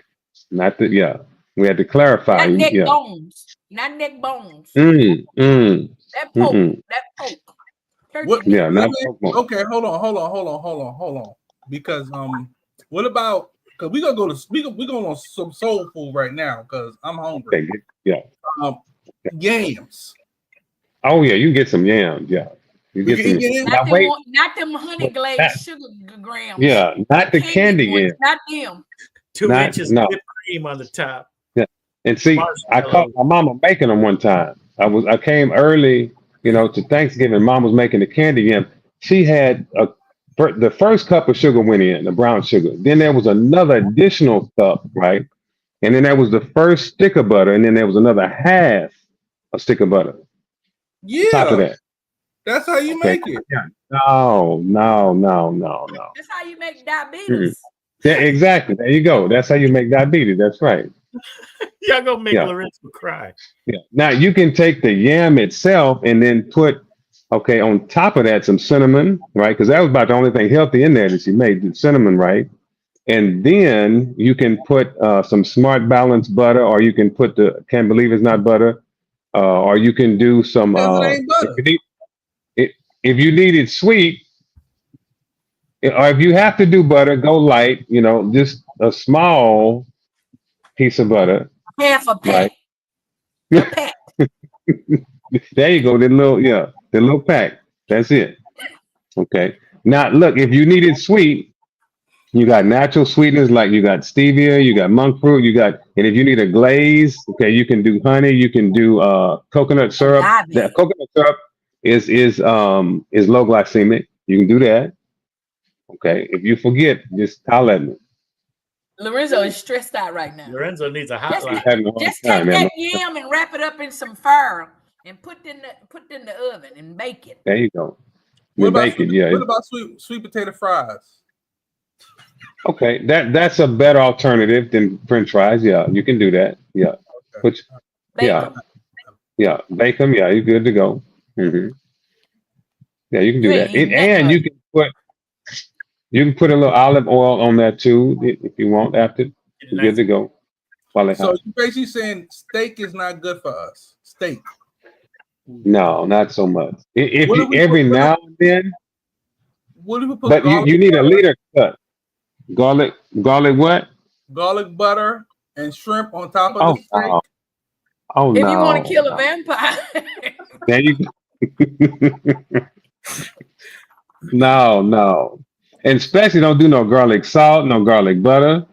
Get your own butter. You get some clarified butter. Okay, you can get you some ghee, which is a really good butter. Okay, you need a good natural butter that's healthier. Okay, Not and then with the steak, that Big Mama had in the refrigerator. Oh no! It was greens and butter in there, not that one. Yeah, What crunchy? Was it country crock? Country crock. Oh, no. You just leave that at the store. Leave that at the store. Yeah. But that is so Yeah. inexpensive. I mean, Yeah, that's why. But your cholesterol medicine that you got to Yeah, pay. exactly. That's right. Hey, you make the difference on your cholesterol medicine. Are you after that? Are you just your stroke? You don't want the stroke that come with that either. Cindy say you suffering right now. That boy going through withdrawals and he ain't even stop eating it yet. Hot dogs. Oh yeah, no. You may as well eat out the toilet. I don't do glizzies. I don't do glizzies. That's No, hot dogs. You can forget about it. No, I don't even do that. Yeah, I don't New York. But that ain't the reason why you don't eat them.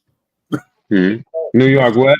New York trying pizza. To say he don't eat them for another reason, but they are not healthy for you. They're not healthy. Every now and then, New York pizza, you can do that sometime.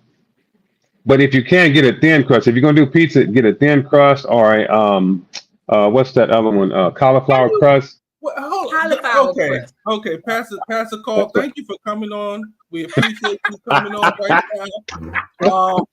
It's been a great show. Light cheese, yeah. Come on. We hope you never come back again. Is what I think I hear him say. Look. You was doing good when you was testifying. Everything. They don't want to hear about it. I'm from New York. I'm from New York City. Okay. I got you. That Seneca Sicilian, Lorenzo. That Seneca Sicilian, no more. Oh nah, you can't do no. No, man. Come on, no. Man. I used to eat all meat lovers pizza. I had the bacon, the sausage. I was gonna say, see what happened was, see, woo. Go tell it. Pastor Carl, I do me a spinach, pineapple on cauliflower crust. Amen. That's what I'm talking about. Right. When did you do that? You ain't do that up here? Because y'all they don't have no. Tell on her, Lorenzo. Tell on her. Lorenzo, what kind of pizza she eating over there? She had the buffalo. New York. Buffalo. She had the buffalo chicken. Cheese pizza. Don't tell it. She had the broccoli and chicken pizza. And no, I did not, because I don't even eat chicken. So stop that. Yeah, you had the broccoli. You took off the chicken. I did not. I did not. But if I had the broccoli, that's good. That's right. That's good. Oh Lord, y'all got. You don't know how to lie. You don't know how to eat or lie. Listen, I gotta go. See, the thing is because all right, Pastor Call. Listen, tonight the game coming, right? I didn't get no food yet. I got 8 minutes before the game come on, right? So I'm gonna run. I'm gonna get me some pizza. Just for tonight. Just for tonight. Oh, just tonight. Okay. So don't get the 4 slices. You usually get 2 for the day and 2 for tomorrow. Listen, there you go. Stop being all of my business. Listen, Pastor Call. I'm gonna go get me. I'm getting me the chicken and broccoli one. I'm gonna get that one. Okay. Get chicken and broccoli, chicken and spinach. That's good. I'm gonna get the buffalo chicken one. Okay. Okay. That's and I'm kind of hot. Yeah. It's gonna burn the fat. It's gonna burn the fat. Okay. Hot sauce, hot stuff is good. You know, to accelerate your metabolism. Burn. Okay, go ahead. Thank you. We kind of on the road. Don't get the extra cheese now. I'm gonna get the garlic knots. That's cool.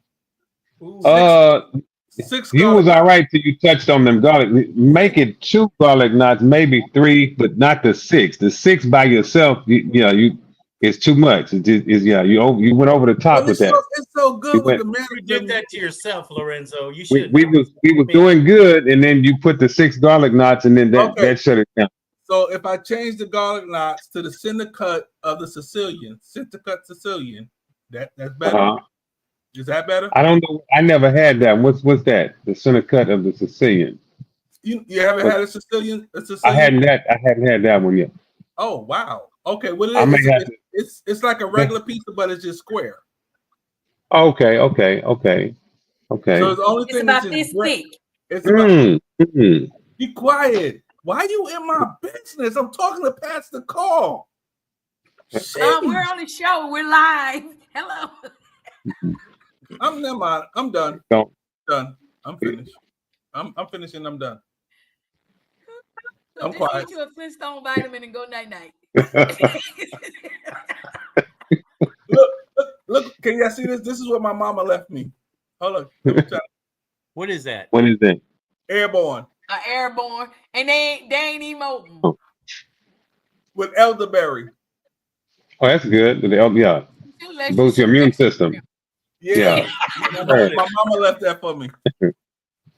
Come on. Oh my goodness. 6 years God ago. bless y'all. Listen, it's 6:54. We got about 6 minutes before we get out of here. Pastor Carl, one more time, run those social medias down and let them know where they can find you. Let them know how they can get booked up on this app, all this good stuff, because we need to unbig some backs in this season. Mm-hmm. All right. Come on IG, Master Trainer Carl C. Okay, that's Instagram. Go to my Facebook. You can just type in my name, Carl Cormier, Cormier, or you can put in Carl the Trainer.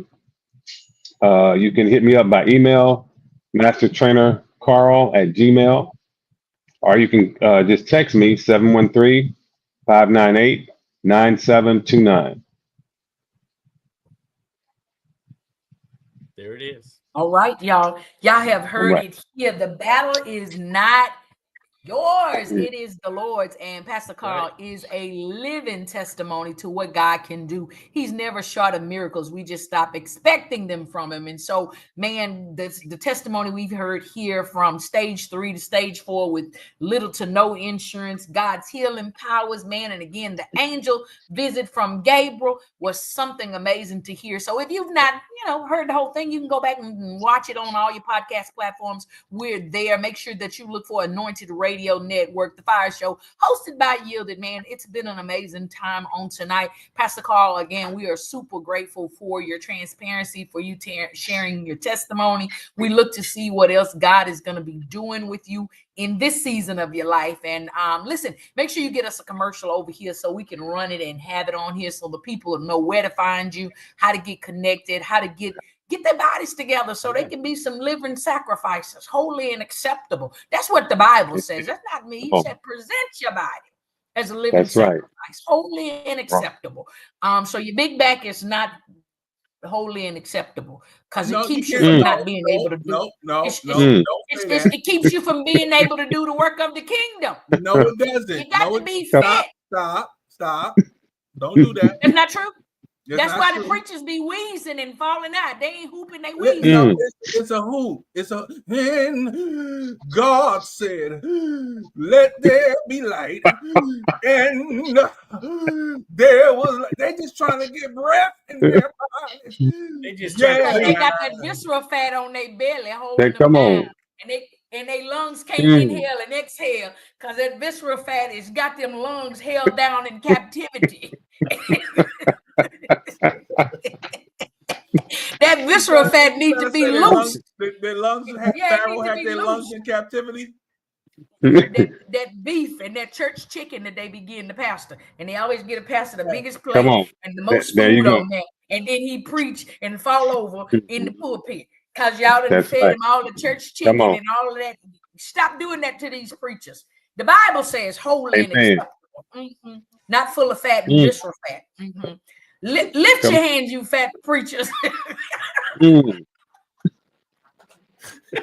Listen, y'all, it has been an amazing time here on the Fire Show. Pastor Carl, we love you so much. We thank you. We pray that you'll stop on by any time that you want. And I'm gonna come see. I'm not coming to work out. I'm telling you, I'm coming to see you.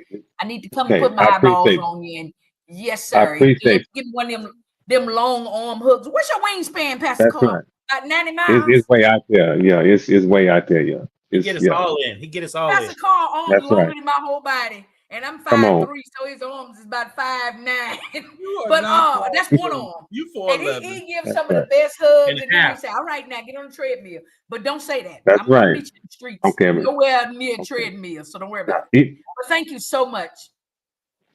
Thank you for all welcome. your amazing Pastor guests. Carl, That was probably one of the best testimonies I've heard. That was such a great listening. Come on. And all glory to God. You deserve everything you're getting right now. Thank you, brother. Thank y'all. I really appreciate it. Thank you so much. Through and have say stage 4 cancer and still walking on this earth healthy. That's God. That ain't nobody else but God. Because people take that as a sign of like, you know what, we ain't got nothing else to live for because they give up. But God got to work in a plan for you. And that's right. And the thing is, some people always realize like you cannot leave this earth until your job is completed from the Lord. Right. Come on. That's right. I'm gonna leave that. I ain't got a hoop right now. Go ahead. Without catching my breath. You to pace out. God. Yeah, we don't want you to pace out. See how they treat me. And Pastor Carl, you got to make sure you show back up over here because Mike O has been practicing his hooping. So he okay. God, yeah, he learning black preaching. Look. He learning black preaching words and everything. What's your word? God is good. God has healed. Wait a minute. But why you gotta close your eyes? Why you gotta close your eyes? I'm not talking. God is talking right now.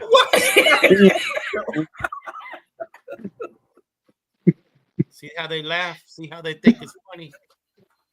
I see. Don't worry about it. Just do what you do. Okay? Show is over. Just get out. All right, Lorenzo. Yield it. It's been a blessing. Thank you so much. Love y'all too. Love you too. All right. Thank y'all so much. Everybody, thank y'all so much for tuning in. We're here every Tuesday, 4 to 7 p.m. Central Standard Time. If you're on the East Coast, that's 5 to 7. What time is it? I don't know. 5 to 8 over there. If you're on the West Coast, that's 2 to something over there. I don't know. Y'all just show up. Yeah, 5. Show up. Come in here every week. If you don't do nothing but come and testify on the I Don't Likes, we want to see you here. Look, we got some amazing stuff coming up for the I Don't Likes. Lorenzo, can I tell? Don't tell it. Okay, no, just we got something new coming for I Don't Likes. You like a kid in a candy store. Don't miss it. Right? Okay, let's go. It's time to go. It's time to go. I love you guys. I Don't Like it. Got some new stuff. I don't like it. I don't like it that I can't tell. Hey, good luck tonight, Lorenzo. Thank you. I appreciate it. I'm about to go check it out right now. Look. Pass a call out here. I'm about to go get me some pizza. Woo! Big back. I'm a cheat. I was lying. I ain't getting broccoli nothing. I'm getting meat lovers. Listen, I'm gonna get me. I ain't gonna tell you. I'll send a picture. Bye. We're gonna get a dozen garlic knots. The baker's dozen. Listen, I'm going on my diet. 13. Look, we always say I'm doing my diet tomorrow. I'm going on my diet. All right, my guy. Y'all have a good one. I'll see y'all next week. All right, Mike. Have a good one, man. Good night, brother. Appreciate you. Later. Bye. Oh man. Peace out. We out of here. Thank you guys for tuning in. We gotta go. We about to leave. I love you guys. And yes, I'm going to get me my pizza. God bless you. Good night. And once again, we're the Fire Show where we what? Put the heat to the word on the street. Thank you. We out. See y'all next week. You got to know your cue. Oh, man. Ooh, it's the Fire Show. Hosted by you. Turn up the radio if you feel it. We gon' talk, we gon' laugh and hear music. Whatever you gon' need for your